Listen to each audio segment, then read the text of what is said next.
ਸਤਿ ਸ਼੍ਰੀ ਅਕਾਲ ਸਾਰਿਆਂ ਦਾ ਸਵਾਗਤ ਹੈ ਆਪਣੇ 6ਵੇਂ ਦਿਨ ਦੇ ਲੈਕਚਰ 5 ਦੇ ਵਿੱਚ। ਆਪਾਂ ਜੀਓਗ੍ਰਾਫੀ ਪੜ੍ਹ ਰਹੇ ਹਾਂ ਤੇ ਅੱਜ ਦਾ ਜੋ ਆਪਣਾ ਟੌਪਿਕ ਹੈ, ਅੱਜ ਆਪਾਂ ਡਿਟੇਲ ਵਿੱਚ ਸ਼ੁਰੂ ਕਰਨੀ ਹੈ ਲਿਥੋਸਫੀਅਰ। ਹੈ ਸਭ ਤੋਂ ਪਹਿਲਾਂ ਇੱਕ ਡਿਟੇਲ ਡਾਇਗਰਾਮ ਬਣਾਵਾਂਗੇ ਜਿਹਦੇ ਅੰਦਰ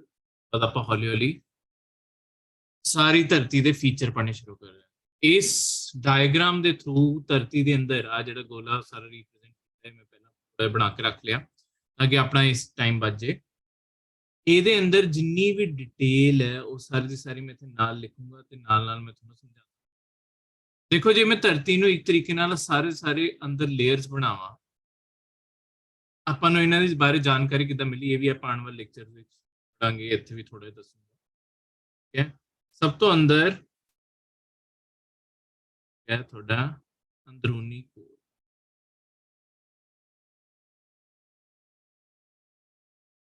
ਦੇਖੋ ਆ ਜਿਹੜਾ ਡਾਇਗਰਾਮ ਆ ਪਹਿਲੇ ਸਰਕਲ ਦੀ ਲਾਈਨ ਆ ਸਿੱਧੀ ਬਣਾਈ ਹੈ,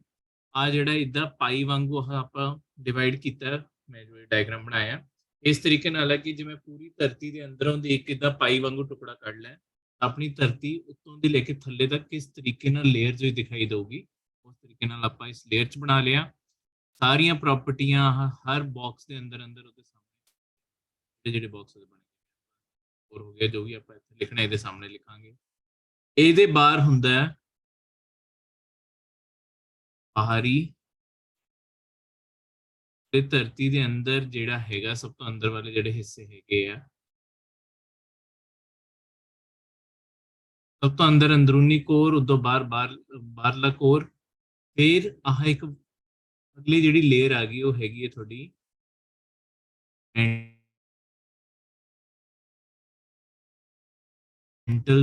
ਮੈਂਟਲ ਦੇ ਆਪਣੇ ਆਪ 'ਚ ਚਾਰ ਹਿੱਸੇ ਆ। ਜਿਹੜਾ ਮੈਂਟਲ ਦਾ ਸਭ ਤੋਂ ਧਰਤੀ ਦੇ ਅੰਦਰ ਵਾਲਾ ਹਿੱਸਾ ਹੈ ਉਹਨੂੰ ਆਪਾਂ ਕਹਿੰਦੇ ਆ ਅੰਦਰੂਨੀ ਮੈਂਟਲ।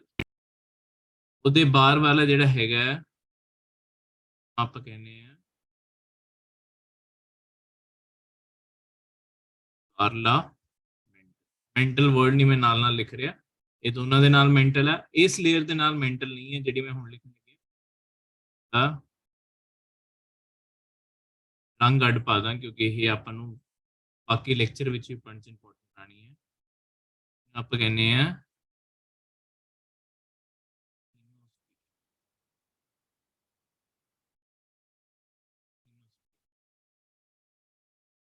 ਜਿਹੜੀ ਇਹ ਤੋਂ ਉੱਤੇ ਲੇਅਰ ਹੈ ਉਹ ਹੈਗੀ ਹੈ ਤੁਹਾਡੀ ਉੱਪਰੀ ਮੈਂਟਲ। ਜਿਹੜੀ ਅੰਦਰੂਨੀ, ਵਿਚਕਾਰਲੀ ਤੇ ਉੱਪਰੀ, ਇਹ ਤਿੰਨਾਂ ਦੇ ਨਾਲ ਮੈਂਟਲ ਸ਼ਬਦ ਵੀ ਆਉਂਦਾ ਹੈ। ਆ ਐਸਥੀਨੋਸਫੀਅਰ ਦੇ ਨਾਲ ਮੈਂਟਲ ਸ਼ਬਦ ਨਹੀਂ ਆਉਂਦਾ, ਪਰ ਇਹ ਮੈਂਟਲ ਲੇਅਰ ਦਾ ਪਾਰਟ ਹੈਗੀ। ਇਹਨੂੰ ਮੈਂ ਕਿਉਂ ਅੱਡ ਪੈਨ ਨਾਲ ਲਿਖਿਆ,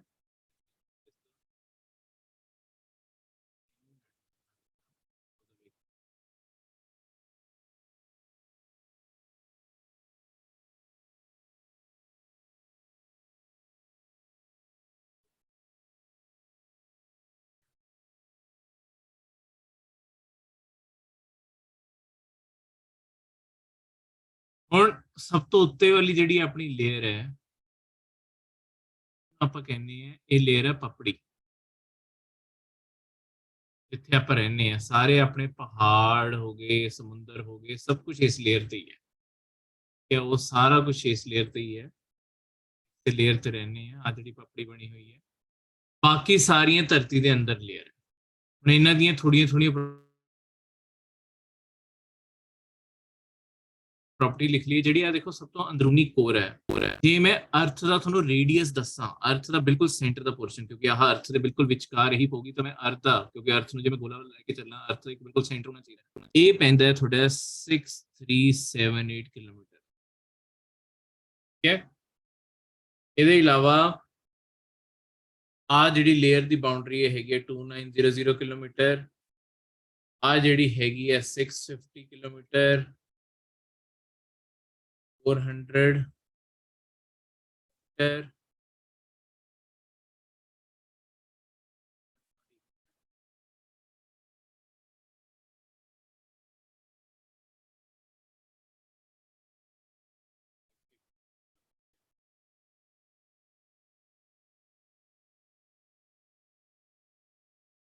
ਇਹ ਹੈਗੀ ਹੈ 5151।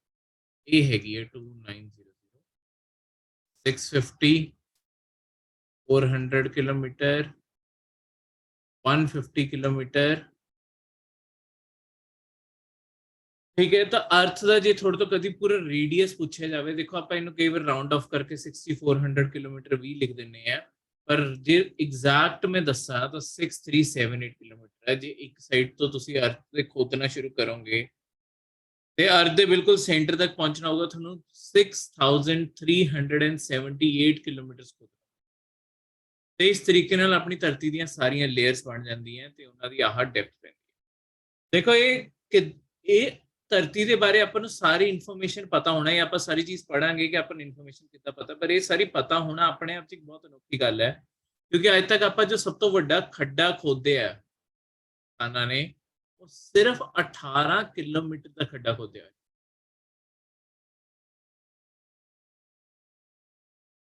ਤਾਂ ਜਿਹੜੀ ਬਾਕੀ ਦੀ ਸਾਰੀ ਚੀਜ਼ਾਂ ਇਹ ਆਪਣੇ ਆਪ ਜਾਣ ਪਾਣਾ, ਇਹ ਆਪਣੇ ਆਪ 'ਚ ਇੱਕ ਬਹੁਤ ਹੀ ਸਾਇੰਟਿਫਿਕ ਹੈ। ਇਹਦੇ ਬਾਰੇ ਅੱਗੇ ਇਸੇ ਲੈਕਚਰ ਤੇ ਅਗਲੇ ਲੈਕਚਰ 2 ਲੈਕਚਰਾਂ 'ਚ ਇਸੇ ਬਾਰੇ ਗੱਲ ਕਰਾਂਗੇ। ਠੀਕ ਹੈ, ਹੁਣ ਦੇਖੋ ਇਹ ਸਾਰੇ ਨਾ ਅੱਡ-ਅੱਡ ਤਰੀਕੇ ਨਾਲ ਬਣੇ ਹੋਏ ਆ। ਹੁਣ ਮੈਂ ਤੁਹਾਨੂੰ ਪਿਛਲੇ ਲੈਕਚਰ ਵਿੱਚ 2 ਕਨਸੈਪਟ ਦੱਸੇ ਸੀ। ਤਾਂ ਮੈਂ ਤੁਹਾਨੂੰ ਡੈਂਸਿਟੀ ਦਾ ਕਨਸੈਪਟ ਦੱਸਿਆ ਸੀ, ਇੱਕ ਤੁਹਾਨੂੰ ਮੈਂ ਪ੍ਰੈਸ਼ਰ ਤੇ ਟੈਂਪਰੇਚਰ ਦਾ, ਆਪਣੇ ਦਬਾਅ ਤੇ ਆਪਣੇ ਤਾਪਮਾਨ ਦਾ ਰਿਲੇਸ਼ਨ ਕੀ ਹੁੰਦਾ ਹੈ ਉਹ ਵੀ ਮੈਂ ਦੱਸਿਆ। ਹੁਣ ਜਿਹੜਾ ਕੋਈ ਚੀਜ਼ ਮਤਲਬ ਡੈਂਸਿਟੀ ਮਤਲਬ ਕਿੰਨੀ ਕੋਈ ਚੀਜ਼ ਸੰਘਣੀ ਹੈ, ਉਹ ਚੀਜ਼ ਵੀ ਦੱਸੀ ਸੀ, ਤੇ ਉਸ ਤੋਂ ਬਾਅਦ ਦਬਾਅ ਤੇ ਤੁਹਾਡਾ ਤਾਪਮਾਨ ਦਾ ਆਪਸ ਰਿਸ਼ਤਾ ਕੀ ਉਹ ਵੀ ਤੁਹਾਨੂੰ ਦੱਸਿਆ। ਸਭ ਤੋਂ ਪਹਿਲਾਂ ਗੱਲ ਕਰਦੇ ਹਾਂ ਸੰਘਣੀ ਚੀਜ਼। ਦੇਖੋ ਧਰਤੀ ਦੀਆਂ ਜਿੰਨੀਆਂ ਪਰਤਾਂ ਹੈ ਇਸ ਤਰੀਕੇ ਨਾਲ ਬਣ ਗਈਆਂ, ਮਤਲਬ ਕਿਉਂਕਿ ਧਰਤੀ ਨੂੰ ਐਗਜ਼ਿਸਟ ਕਰਦੇ ਹੋਏ ਕਰੋੜੋਂ ਸਾਲ ਹੋ ਗਏ, ਕਰੋੜੋਂ ਸਾਲ ਥੋੜੀ ਧਰਤੀ ਇਸ ਤਰੀਕੇ ਨਾਲ ਬਣ ਚੁੱਕੀ ਹੈ ਕਿ ਜਿਹੜੀ ਸਭ ਤੋਂ ਭਾਰੀ ਸਭ ਤੋਂ ਸੰਘਣੀਆਂ ਚੀਜ਼ਾਂ ਸੀ ਉਹ ਧਰਤੀ ਬਿਲਕੁਲ ਥੱਲੇ ਜਾ ਕੇ ਬਹਿ ਗਈ, ਜਿਹੜੀਆਂ ਸਭ ਤੋਂ ਹਲਕੀਆਂ ਚੀਜ਼ਾਂ ਸੀ ਉਹ ਉੱਤੇ ਆ ਗਈ। ਜਿਵੇਂ ਕਿ ਮੈਂ ਗੱਲ ਕਰਾਂ ਜਿਹੜਾ ਆਪਣਾ ਲੋਹਾ ਬਿਲਕੁਲ ਥੱਲੇ ਜਾ ਕੇ ਬੈਠ ਗਿਆ। ਜਿਹੜਾ ਆਹ ਤੁਹਾਡਾ ਕੋਰ ਹੈ, ਕੋਰ ਦੇ ਅੰਦਰ ਤੁਹਾਡੇ ਲੋਹਾ ਤੇ ਤੁਹਾਡਾ ਨਿਕਲ, ਆਇਰਨ ਤੇ ਨਿਕਲ, ਇਹ 2 ਚੀਜ਼ਾਂ ਸਭ ਤੋਂ ਜ਼ਿਆਦਾ ਤੁਹਾਡੇ ਇੱਥੇ ਹੈ। ਇਸੇ ਤਰੀਕੇ ਨਾਲ ਜਿਹੜੀ ਮੈਂ ਗੱਲ ਕਰਾਂ ਜਿਹੜਾ ਇੱਕ ਤੁਹਾਡਾ ਐਲੀਮੈਂਟ ਹੁੰਦਾ ਹੈ ਸਿਲਿਕਾ, ਤੁਹਾਡਾ ਪਪੜੀ ਦੇ ਅੰਦਰ ਜਿਹੜਾ ਕਰਸਟ ਹੈ ਜਿਹਦੇ ਉੱਤੇ ਆਪਾਂ ਰਹਿੰਦੇ ਹਾਂ, ਠੀਕ ਹੈ, ਇਹਨੂੰ ਇੰਗਲਿਸ਼ ਵਿੱਚ ਕਰਸਟ ਕਹਿੰਦੇ ਜਿਹਦੇ ਉੱਤੇ ਆਪਾਂ ਰਹਿੰਦੇ ਹਾਂ, ਇਹ ਜਿਹੜੀ ਲੇਅਰ ਹੈ ਇਹ ਤੁਹਾਡੀ ਆਪਣੀ ਦੇ ਆਪ ਵਿੱਚ ਸਭ ਤੋਂ ਸਿਲਿਕਾ ਦੀ ਬਣੀ ਹੋਈ, ਕਿਉਂਕਿ ਸਿਲਿਕਾ ਧਰਤੀ ਦਾ ਸਭ ਤੋਂ ਹਲਕਾ ਐਲੀਮੈਂਟ ਹੈ। ਸਭ ਤੋਂ ਭਾਰੀ ਆਹ ਤੁਹਾਡੇ ਲੋਹਾ ਹੋ ਗਿਆ, ਨਿਕਲ ਹੋ ਗਿਆ, ਇਹਨਾਂ ਵਰਗੀ ਚੀਜ਼ਾਂ ਹੋ ਗਈਆਂ, ਇਹ ਸਭ ਤੋਂ ਥੱਲੇ ਦਬੀਆਂ ਹੋਈਆਂ। ਉੱਤੇ ਵੀ ਹੈਗੀਆਂ ਪਰ ਉੱਤੇ ਬਹੁਤ ਹੀ ਘੱਟ ਮਾਤਰਾ 'ਚ। ਠੀਕ ਹੈ, ਜਿਵੇਂ ਮੈਂ ਲੋਹੇ ਦੀ ਗੱਲ ਕਰਾਂ, ਉਹਦਾ ਜਿਹੜਾ 90 to 95% ਲੋਹਾ ਹੈ ਉਹ 2 ਲੇਅਰਸ ਵਿੱਚ ਆਪਾਂ ਨੂੰ ਜਿਹੜਾ ਮਿਲਦਾ ਉਹ ਬਹੁਤ ਹੀ ਘੱਟ ਕੁਆਂਟੀਟੀ ਹੈ। ਤਾਂ ਹੀ ਜੇ ਆਪਾਂ ਧਰਤੀ ਦੇ ਬਿਲਕੁਲ ਸੈਂਟਰ ਤੱਕ ਪਹੁੰਚ ਸਕੀਏ, ਦੁਨੀਆ 'ਚ ਲੋਹੇ ਦੀ ਕੋਈ ਕਮੀ ਨਾ ਬਚੇ, ਜਿੰਨਾ ਪ੍ਰਾਈਸ ਹੈਗਾ ਪ੍ਰਾਈਸ ਸਾਰਾ ਹੀ ਖਤਮ ਹੋ ਜਾਏ ਉਸ, ਕਿਉਂਕਿ ਆਪਣੇ ਆਪ ਹੀ ਚੀਜ਼ ਹੱਦ ਤੋਂ ਜ਼ਿਆਦਾ ਅਵੇਲੇਬਲ ਹੋ ਜੂਗੀ ਤਾਂ ਸਸਤੀ ਹੋ ਜੂਗੀ, ਤੇ ਇਸ ਤਰੀਕੇ ਨਾਲ ਇਹ ਸਾਰੀ ਲੇਅਰਸ ਤੁਹਾਡੀ ਐਗਜ਼ਿਸਟ ਕਰ। ਹੁਣ ਐਗਜ਼ਿਸਟ ਇਸ ਤਰੀਕੇ ਨਾਲ ਕਰਨਾ ਲਿਖਤਾ ਆਹ ਹੋ ਗਿਆ। ਹੁਣ ਦੂਜੇ ਪਾਸੇ ਮੈਂ ਤੁਹਾਨੂੰ ਦੱਸਾਂ ਪ੍ਰੈਸ਼ਰ ਤੇ ਤੁਹਾਡਾ ਜਿਹੜਾ ਦਬਾਅ ਤੇ ਤੁਹਾਡੇ ਤਾਪਮਾਨ ਦਾ ਕੀ ਰਿਸ਼ਤਾ। ਦੇਖੋ ਮੈਂ ਤੁਹਾਨੂੰ ਪਿਛਲੇ ਲੈਕਚਰ 'ਚ ਇੱਕ ਐਕਸੈਪਸ਼ਨ ਦਾ ਵੀ ਐਗਜ਼ਾਮਪਲ ਦਿੱਤਾ ਸੀ ਕਿ ਵੈਸੇ ਹੀ ਤਾਂ ਇਹ ਹੁੰਦਾ ਕਿ ਜਦ ਵੀ ਤਾਪਮਾਨ ਵਧੂਗਾ ਤੁਹਾਡਾ ਦਬਾਅ ਘਟੂਗਾ, ਦਬਾਅ ਵਧੂਗਾ ਤਾਂ ਤੁਹਾਡਾ ਤਾਪਮਾਨ, ਆਮ ਤੌਰ ਤੇ ਇਹ ਹੈ। ਐਕਸੈਪਸ਼ਨ ਵਿੱਚ ਮੈਂ ਦੱਸਿਆ ਸੀ ਕਿ ਜਦੋਂ ਦਬਾਅ ਵੱਧਦਾ ਹੈ ਤਾਂ ਤਾਪਮਾਨ ਵੀ ਵੱਧਦਾ। ਇਹ ਮੈਂ ਤੁਹਾਨੂੰ ਉਦੋਂ ਦੱਸਿਆ ਸੀ ਜਦ ਕੋਈ ਵੀ ਚੀਜ਼ ਬੰਦ ਕਰ ਦਿੱਤੀ ਜਾਂਦੀ। ਜੇ ਮੈਂ ਬੰਦ ਕਰਕੇ ਵਿੱਚ ਕਿਸੇ ਤਰੀਕੇ ਨਾਲ ਜਾਂ ਤਾਂ ਦਬਾਅ ਵਧਾਉਣਾ ਸ਼ੁਰੂ ਕਰਦਾ ਇਹਦੇ ਉੱਤੇ, ਜਾਂ ਇਹਨੂੰ ਦੱਬਣਾ ਸ਼ੁਰੂ ਕਰਦਾ, ਜਾਂ ਇਸ ਤਰੀਕੇ ਨਾਲ ਇੱਥੇ ਤਾਪਮਾਨ ਵਧਾਉਣਾ ਸ਼ੁਰੂ ਕਰਦਾ, ਤਾਂ ਦਬਾਅ ਵੀ ਆਪਣੇ ਆਪ। ਤਾਂ ਹੁਣ ਧਰਤੀ ਤੇ ਹੋ ਕੀ ਰਿਹਾ? ਦੇਖੋ ਧਰਤੀ ਦਾ ਕਿਉਂਕਿ ਇੰਨੀ ਜ਼ਿਆਦਾ ਵੱਡੀ 6378 ਕਿਲੋਮੀਟਰ ਦਾ ਉੱਤੇ ਮਿੱਟੀ ਪੱਥਰ ਸਭ ਕੁਝ ਪਿਆ ਹੋਇਆ, ਤਾਂ ਤੁਸੀਂ ਇਹ ਮੰਨ ਕੇ ਚੱਲੋ ਜਿਹੜੀ ਅੰਦਰੂਨੀ ਕੋਰ ਆ, ਜਿਹੜਾ ਸੈਂਟਰ ਪੁਆਇੰਟ ਹੈ ਧਰਤੀ ਦਾ, ਇਹਦੇ ਉੱਤੇ ਸਾਰੇ ਦੇ ਉੱਤੇ ਦਬਾਅ ਹੀ ਤਾਂ ਪਿਆ ਹੋਇਆ ਹਰ ਪਾਸੋਂ ਦੀ। ਆ ਤਾਂ 2D ਡਾਇਗਰਾਮ ਹੈ, ਹਰ ਪਾਸੋਂ ਦੀ ਧਰਤੀ ਦਾ weight ਆ ਬਿਲਕੁਲ ਸੈਂਟਰ ਵਾਲੇ ਏਰੀਆ ਵਿੱਚ ਹੀ ਤਾਂ ਆਊਗਾ। ਇੱਥੇ ਇੰਨਾ ਜ਼ਿਆਦਾ ਦਬਾਅ ਲੱਗਣ ਨਾਲ, ਕਿਉਂਕਿ ਤੇ ਦੂਜੀ ਗੱਲ ਧਰਤੀ ਬਿਲਕੁਲ ਬੰਦ ਪਈ ਹੈ, ਜਦੋਂ ਇਹ ਇੰਨਾ ਜ਼ਿਆਦਾ ਦਬਾਅ ਲੱਗ ਰਿਹਾ, ਮੈਂ ਤੁਹਾਨੂੰ ਇਹਦਾ ਪਿਛਲੇ ਜਿਹੜਾ ਲੈਕਚਰ ਐਗਜ਼ਾਮਪਲ ਦਿੱਤਾ ਸੀ, ਜੇ ਮੇਰੇ ਕੋਲ ਇਦਾਂ ਕੋਈ ਕੰਟੇਨਰ ਹੈ, ਕੰਟੇਨਰ ਦੇ ਅੰਦਰ ਜੇ ਹਵਾ ਇਦਾਂ ਪਈ ਹੋਈ ਹੈ, ਬਸ ਹਵਾ ਰੈਂਡਮ ਪਾਰਟੀਕਲ ਹੈ, ਇਹਦੇ ਉੱਤੇ ਮੈਂ ਇੱਕ ਪੰਪ ਲਗਾ ਦਾਂ ਪਿਸਟਨ ਲਗਾ ਦਾਂ, ਇਸ ਪਿਸਟਨ ਨੂੰ ਮੈਂ ਦੱਬਣਾ ਸ਼ੁਰੂ ਕਰਦਾ, ਆ ਸਾਰੇ ਹਵਾ ਦੇ ਪਾਰਟੀਕਲ ਹੌਲੀ ਹੌਲੀ ਦੱਬਣੇ ਸ਼ੁਰੂ ਹੋ ਜਾਣਗੇ, ਹੋਰ ਥੱਲੇ ਲਿਆ ਤਾਂ ਇਹਨਾਂ ਕੋਲ ਜਗ੍ਹਾ ਘੱਟ ਬਚੂਗੀ ਨਾ, ਇਹ ਆਪਸ ਟਕਰਾਣੇ ਸ਼ੁਰੂ ਕਰਨਗੇ, ਟਕਰਾਉਣ ਦੇ ਕਾਰਨ ਇਹਨਾਂ ਨੇ ਗਰਮੀ ਵੀ ਪੈਦਾ ਕਰਨੀ ਸ਼ੁਰੂ ਕਰ ਦਿੱਤੀ। ਇੱਕ ਪਾਸੇ ਤੁਸੀਂ ਦਬਾਅ ਪਾ ਰਹੇ ਹੋ, ਇੱਕ ਪਾਸੇ ਆਪਸ ਟਕਰਾ ਕੇ ਗਰਮ। ਤਾਂ ਧਰਤੀ ਦੇ ਅੰਦਰ ਕੀ ਹੋ ਰਿਹਾ ਹੈ, ਜਿੰਨਾ ਵੀ ਦਬਾਅ ਤੁਹਾਡਾ ਹੈ ਬਿਲਕੁਲ ਸੈਂਟਰ ਪੁਆਇੰਟ ਤੇ ਲੱਗ ਰਿਹਾ ਹੈ, ਇਹਦੇ ਕਾਰਨ ਅਸਰ ਕੀ ਹੋ ਰਿਹਾ ਹੈ, ਇਹ ਬਿਲਕੁਲ ਸੈਂਟਰ ਪੁਆਇੰਟ ਤੇ ਇੰਨਾ ਜ਼ਿਆਦਾ ਦਬਾਅ ਬਣਿਆ ਹੋਇਆ ਹੈ ਕਿ ਇੱਥੋਂ ਦੀ ਤੁਹਾਡੀ ਹੁਣ ਧਰਤੀ ਦੇ ਅੰਦਰੋਂ ਗਰਮੀ ਨਿਕਲਣੀ ਸ਼ੁਰੂ ਹੁੰਦੀ ਹੈ, ਹੱਦ ਤੋਂ ਜ਼ਿਆਦਾ ਤੁਹਾਡੀ ਚੀਜ਼ਾਂ ਦੱਬੀਆਂ ਜਾ ਰਹੀਆਂ। ਜਦੋਂ ਦੱਬੀਆਂ ਜਾ ਰਹੀਆਂ ਇੰਨੇ ਦਬਾਅ ਦੇ ਅੰਦਰ, ਮੈਂ ਤੁਹਾਨੂੰ ਦੱਸਿਆ ਜਦੋਂ ਕੋਈ ਬੰਦ ਬੋਡੀ ਹੋਗੀ ਉਹਦੀ ਨਾਲ ਦੀ ਨਾਲ ਗਰਮੀ ਨਿਕਲਣੀ ਸ਼ੁਰੂ ਹੋਈ। ਹੁਣ ਇੱਥੋਂ ਗਰਮੀ ਨਿਕਲਣੀ ਸ਼ੁਰੂ ਹੋਈ, ਤਾਂ ਜਦੋਂ ਹੁਣ ਤੁਹਾਡੀ ਇਦਾਂ ਗਰਮੀ ਨਿਕਲਣੀ ਸ਼ੁਰੂ ਹੋ ਰਹੀ ਹੈ, ਇਹਦੇ ਨਾਲ ਕੀ ਹੋਊਗਾ, ਇੱਥੇ ਜਿਹੜਾ ਟੈਂਪਰੇਚਰ ਹੈ, ਟੈਂਪਰੇਚਰ ਥੋੜਾ 1000 ਡਿਗਰੀ ਸੈਲਸੀਅਸ ਬਿਲਕੁਲ ਜਲ ਰਹੀ ਹੈ ਥੋੜੀ ਧਰਤੀ ਬਿਲਕੁਲ ਅੰਦਰੋਂ। ਪਰ ਇੱਥੇ ਹੋ ਕੀ ਰਿਹਾ, ਦੇਖੋ ਇੰਨੀ ਜ਼ਿਆਦਾ ਇੱਥੇ ਅੱਗ ਲੱਗੀ ਹੋਈ ਹੈ, ਇੱਥੇ ਸਭ ਕੁਝ ਪਿਘਲ ਜਾਣਾ ਚਾਹੀਦਾ, ਪਰ ਇਸ ਪੁਆਇੰਟ ਤੇ ਕਿਉਂਕਿ ਉੱਤੋਂ ਦੀ ਸਾਰਾ ਦਬਾਅ ਇਹਦੇ ਉੱਤੇ ਪਿਆ ਹੋਇਆ, ਸਾਰਾ weight ਇਹਦੇ ਉੱਤੇ ਪਿਆ ਹੋਇਆ, ਜਿਹੜੀ ਅੰਦਰੂਨੀ ਕੋਰ ਹੈ ਪਿਘਲ ਨਹੀਂ ਪਾਉਂਦੀ, ਕਿਉਂਕਿ ਇੰਨਾ ਜ਼ਿਆਦਾ weight ਉੱਤੋਂ ਪਿਆ ਹੋਇਆ। ਤਾਪਮਾਨ ਵੀ 1000 ਡਿਗਰੀ ਵਿੱਚ ਹੈ, ਪਰ ਕਿਉਂਕਿ ਦਬਾਅ ਇੰਨਾ ਜ਼ਿਆਦਾ ਉਹ ਇਸ ਚੀਜ਼ ਨੂੰ ਪਿਘਲਣ ਨਹੀਂ ਦਿੰਦਾ। ਨਹੀਂ ਤਾਂ ਲੋਹਾ ਜਿਵੇਂ ਫੈਕਟਰੀਆਂ ਵਿੱਚ ਵੀ ਪਿਘਲਾਇਆ ਜਾਂਦਾ ਹੈ, ਆਰਾਮ ਨਾਲ ਪਿਘਲ ਸਕਦਾ। ਇਸੇ ਕਾਰਨ ਜਿਹੜੀ ਇਹ ਲੇਅਰ ਹੈ ਇਹ ਹਜੇ ਵੀ ਠੋਸ ਹੀ ਰਹਿ ਜਾਂਦੀ ਹੈ, ਸੋਲਿਡ ਹੀ ਰਹਿ ਜਾਂਦੀ ਹੈ, ਪਿਘਲ ਨਹੀਂ ਪਾਉਂਦੀ, ਪਰ ਇਹਦਾ ਟੈਂਪਰੇਚਰ 1000 ਡਿਗਰੀ ਤੱਕ ਪਹੁੰਚਿਆ। ਪਰ ਹੁਣ ਦੇਖੋ ਜਿਵੇਂ ਜਿਵੇਂ ਮੈਂ ਉੱਤੇ ਜਾਊਂਗਾ ਦਬਾਅ ਘਟਦਾ ਜਾਊਗਾ ਨਾ, ਜਿਵੇਂ ਮੈਂ ਬਿਲਕੁਲ ਹੀ ਇੱਥੋਂ ਹੀ ਤਾਂ weight ਸ਼ੁਰੂ ਹੋਇਆ, ਜਿਹੜੀ ਆਪਣੀ ਪਪੜੀ ਹੈ ਇੱਥੋਂ ਹੀ ਤਾਂ weight ਸ਼ੁਰੂ ਹੋਇਆ, ਜਿੰਨਾ ਮੈਂ ਉੱਤੇ ਆਉਂਦਾ ਜਾਊਂਗਾ ਉਨਾ ਤੁਹਾਡਾ ਦਬਾਅ ਘਟਣਾ ਚਾਹੀਦਾ। ਦੇਖੋ ਜਿਹੜਾ ਤੁਹਾਡਾ ਆਹ ਗਰਮੀ ਹੈ ਨਾ, ਹੁਣ ਗਰਮੀ ਤੁਹਾਡੀ ਧਰਤੀ ਦੇ ਅੰਦਰ ਕਿੱਦਾਂ ਟਰੈਵਲ ਕਰਦੀ, ਇਹਦਾ ਮੈਂ ਤੁਹਾਨੂੰ ਐਗਜ਼ਾਮਪਲ ਦੇਣਾ। ਆਪਾਂ ਘਰਾਂ ਦੇ ਅੰਦਰ ਇਸਤੇਮਾਲ ਕਰਦੇ ਹਾਂ ਮਾਈਕ੍ਰੋਵੇਵ ਦਾ। ਮਾਈਕ੍ਰੋਵੇਵ ਤੁਹਾਨੂੰ ਕੀ ਪਤਾ ਕਿੱਦਾਂ ਚੱਲਦਾ, ਨਹੀਂ ਪਤਾ ਤਾਂ ਇੱਕ ਮਾਈਕ੍ਰੋਵੇਵ ਕਿੱਦਾਂ ਚੱਲਦਾ। ਬਾਅਦ ਤੁਸੀਂ ਮਾਈਕ੍ਰੋਵੇਵ ਦੇ ਅੰਦਰ ਕੋਈ ਵੀ ਭਾਂਡਾ ਰੱਖਿਆ, ਭਾਂਡੇ ਦੇ ਅੰਦਰ ਖਾਣਾ ਪਿਆ, ਹੁਣ ਹੁੰਦਾ ਕੀ ਹੈ, ਉਹ ਜਿਹੜਾ ਲਾਈਟ ਹੈ ਘੁੰਮਣਾ, ਉਹਦਾ ਖਾਣੇ ਨਾਲ ਕੁਝ ਲੈਣਾ ਦੇਣਾ ਨਹੀਂ। ਇੱਥੇ ਇੱਕ ਇਨਸਟਰੂਮੈਂਟ ਲੱਗਿਆ ਹੁੰਦਾ ਹੈ, ਮਤਲਬ ਕਿਤੇ ਵੀ ਲੱਗਿਆ ਹੋ ਸਕਦਾ, ਜ਼ਿਆਦਾਤਰ ਉੱਤੇ ਲੱਗਿਆ ਹੁੰਦਾ ਹੈ, ਆਪਾਂ ਕਹਿੰਦੇ ਹਾਂ ਮੇਗਾਟ੍ਰੋਨ। ਇਹ ਮੇਗਾਟ੍ਰੋਨ ਕੀ ਕਰਦਾ ਹੈ, ਇਹ ਨਾ ਮਾਈਕ੍ਰੋਵੇਵ ਦੀਆਂ ਕਿਰਨਾਂ ਮਾਰਦਾ ਇਸ ਖਾਣੇ। ਮਾਈਕ੍ਰੋਵੇਵ ਇੱਕ ਫ੍ਰੀਕੁਐਂਸੀ ਹੈ ਜਿਸ ਸਪੀਡ ਤੇ ਤੁਹਾਡੀ ਇਹ ਲਾਈਟ ਤੇ ਤੁਹਾਡੀ ਸਾਰੀ ਵੇਵਸ ਟਰੈਵਲ ਕਰ ਰਹੀਆਂ, ਤਾਂ ਮਾਈਕ੍ਰੋਵੇਵ ਨਾਮ ਉੱਥੋਂ ਆਇਆ। ਠੀਕ ਹੈ, ਇਹ ਮਾਈਕ੍ਰੋਵੇਵ ਦੀ ਜਿਹੜੀ ਇਹ ਫ੍ਰੀਕੁਐਂਸੀ ਹੈ ਜਦੋਂ ਖਾਣੇ ਨਾਲ ਟਕਰਾਉਂਦੀ ਹੈ, ਜੋ ਖਾਣੇ ਨਾਲ ਟਕਰਾਊਗੀ, ਇੱਥੇ ਇੱਕ ਪਾਰਟੀਕਲ ਜਿਹੜਾ ਖਾਣਾ ਹੈ, ਅੰਦਰ ਖਾਣਾ ਹੈ, ਖਾਣੇ ਦਾ ਇੱਕ ਪਾਰਟੀਕਲ ਦੂਜੇ ਪਾਰਟੀਕਲ ਨਾਲ ਟਕਰਾਉਣਾ, ਜਿਹੜਾ ਤੁਹਾਡਾ ਇੱਕ ਪਾਰਟੀਕਲ ਹੈ ਉਹ ਦੂਜੇ ਪਾਰਟੀਕਲ ਨਾਲ ਟਕਰਾਉਣ ਲੱਗ ਜਾਊਗਾ। ਮੈਂ ਤੁਹਾਨੂੰ ਪਿਛਲੇ ਲੈਕਚਰ ਵਿੱਚ ਵੀ ਦੱਸਿਆ, ਜਦੋਂ ਇਹ ਆਪਸ ਟਕਰਾਉਣ ਲੱਗ ਜਾਂਦੇ ਆ, ਇਹ ਆਪਣੇ ਆਪ ਗਰਮ ਹੋਣ ਲੱਗ ਜਾਂਦਾ। ਤੁਸੀਂ ਇਮੇਜਿਨ ਕਰੋ ਇੱਕ ਭਾਂਡਾ ਹੈ, ਭਾਂਡੇ ਦੇ ਅੰਦਰ ਖਾਣਾ ਪਾਇਆ ਹੋਇਆ, ਉਹਦੇ ਕਿਉਂਕਿ ਚਾਰੋਂ ਹੁਣ ਦੀਵਾਰਾਂ ਬਣ ਗਈਆਂ, ਜਿਹੜਾ ਸਭ ਤੋਂ ਉੱਤੇ ਵਾਲਾ ਪਾਰਟੀਕਲ ਹੈ ਮਾਈਕ੍ਰੋਵੇਵ, ਉਹਦੇ ਉੱਤੇ ਆ ਕੇ ਟਕਰਾਈ ਹੈ, ਮਾਈਕ੍ਰੋਵੇਵ ਉਹਦੇ ਉੱਤੇ ਆ ਕੇ ਟਕਰਾਈ, ਉਹਨੇ ਥੱਲੇ ਵਾਲੇ ਨੂੰ ਟੱਕਰ ਮਾਰੀ, ਉਹਨੇ ਥੱਲੇ ਥੱਲੇ ਜਿਹੜਾ ਖਾਣਾ ਗਲਾਸ ਨੂੰ ਇਸਤੇਮਾਲ ਕਰ ਲੈਣੇ, ਜਿਹੜਾ ਜੇ ਖਾਣਾ ਉੱਤੇ ਹੋਊਗਾ ਬਿਲਕੁਲ ਮੂੰਹ ਦੇ ਕੋਲੇ ਹੋਊਗਾ, ਇਹਦੇ ਕੋਲ ਤਾਂ ਜਗ੍ਹਾ ਹੈਗੀ ਹੈ ਉੱਤੇ, ਉੱਤੋਂ ਆ ਕੇ ਮਾਈਕ੍ਰੋਵੇਵ ਟਕਰਾ ਰਹੀ ਹੈ, ਪਰ ਜਿਹੜਾ ਸਭ ਤੋਂ ਥੱਲੇ ਖਾਣਾ ਹੁੰਦਾ ਹੈ, ਇਹਦੇ ਤਾਂ ਚਾਰੋਂ ओर ਦੀਵਾਰਾਂ ਆ ਗਈਆਂ ਨਾ, ਤੇ ਇੱਥੇ ਕੀ ਹੋਊਗਾ, ਇੱਥੇ ਖਾਣੇ ਕੋਲੇ ਕਿਤੇ ਜਾਣ ਨੂੰ ਜਗ੍ਹਾ ਨਹੀਂ ਹੋਊਗੀ, ਆਸ-ਪਾਸ ਦੀਵਾਰਾਂ ਨਾਲ ਵੀ ਟਕਰਾ ਰਿਹਾ ਹੋਊਗਾ, ਉੱਤੇ ਵੀ ਟਕਰਾ ਰਿਹਾ ਹੋਊਗਾ। ਤਾਂ ਹੀ ਕਈ ਵਾਰੀ ਆਪਾਂ ਦੇਖਦੇ ਹਾਂ ਕਿ ਮਾਈਕ੍ਰੋਵੇਵ ਵਿੱਚ ਖਾਣਾ ਜਦੋਂ ਆਪਾਂ ਗਰਮ ਕਰਦੇ ਹਾਂ,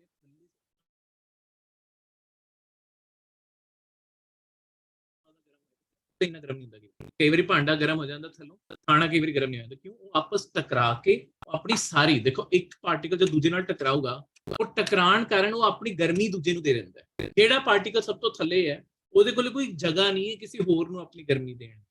ਇਸ ਕਾਰਨ ਉਹ ਸਭ ਤੋਂ ਛੇਤੀ ਗਰਮ ਹੋਣ ਲੱਗ ਜਾਂਦਾ। ਜਦੋਂ ਹੁਣ ਇਹ ਵਾਲੇ ਪਾਰਟੀਕਲ ਤੁਹਾਡੇ ਸਭ ਤੋਂ ਛੇਤੀ ਗਰਮ ਹੋਣ ਲੱਗੇ ਆ, ਥੱਲੇ ਵਾਲੇ ਪਾਰਟੀਕਲ ਤੁਹਾਡੇ ਸਭ ਤੋਂ ਛੇਤੀ, ਇਹ ਆਪਣੇ ਆਪ ਹੀ ਹੁਣ ਇਹ ਗਰਮ ਹੋ ਗਏ, ਇਹਨਾਂ ਨੇ ਗਰਮੀ ਫਿਰ ਉੱਤੇ ਵਾਲੇ ਨੂੰ ਗਰਮ ਹੋਣਾ ਪਊਗਾ, ਕਰਦੇ ਕਰਾਂਦੇ ਇਦਾਂ ਥੋੜਾ ਸਾਰਾ ਇੱਕ ਪਾਰਟੀਕਲ ਬਸ ਦੂਜੇ ਪਾਰਟੀਕਲ ਨੂੰ ਧੱਕਾ ਮਾਰ ਕੇ ਗਰਮ ਕਰਨ ਲੱਗਾ। ਮਾਈਕ੍ਰੋਵੇਵ ਦੀ ਸਭ ਤੋਂ ਵੱਡੀ ਗੱਲ ਇਹੀ ਹੈ, ਮਾਈਕ੍ਰੋਵੇਵ 'ਚ ਹੋਰ ਕੋਈ ਚੀਜ਼ ਅਨੋਖੀ ਨਹੀਂ ਹੋ ਰਹੀ, ਆਪਾਂ ਇੱਕ ਟੈਕਨੋਲੋਜੀ, ਆਪਾਂ ਇੱਕ ਧਰਤੀ ਤੋਂ ਹੀ ਸਿੱਖੀ ਹੋਈ ਚੀਜ਼ ਦਾ ਇਸਤੇਮਾਲ ਇੱਥੇ ਕੀਤਾ। ਤਾਂ ਹੁੰਦਾ ਕੀ ਹੈ, ਕੋਈ ਵੀ ਦੇਖੋ ਇੱਕ ਪਾਰਟੀਕਲ ਗਰਮ ਹੋਊਗਾ, ਆਸ-ਪਾਸ ਟੱਕਰਾਂ ਮਾਰਨ ਲੱਗੂਗਾ, ਆਪਣੀ ਹੀਟ ਟ੍ਰਾਂਸਫਰ ਕਰਨ ਦੀ ਕੋਸ਼ਿਸ਼ ਕਰੂ। ਠੀਕ ਹੈ, ਇਹਨੂੰ ਆਪਾਂ ਕਹਿੰਦੇ ਆ ਚਾਲਨ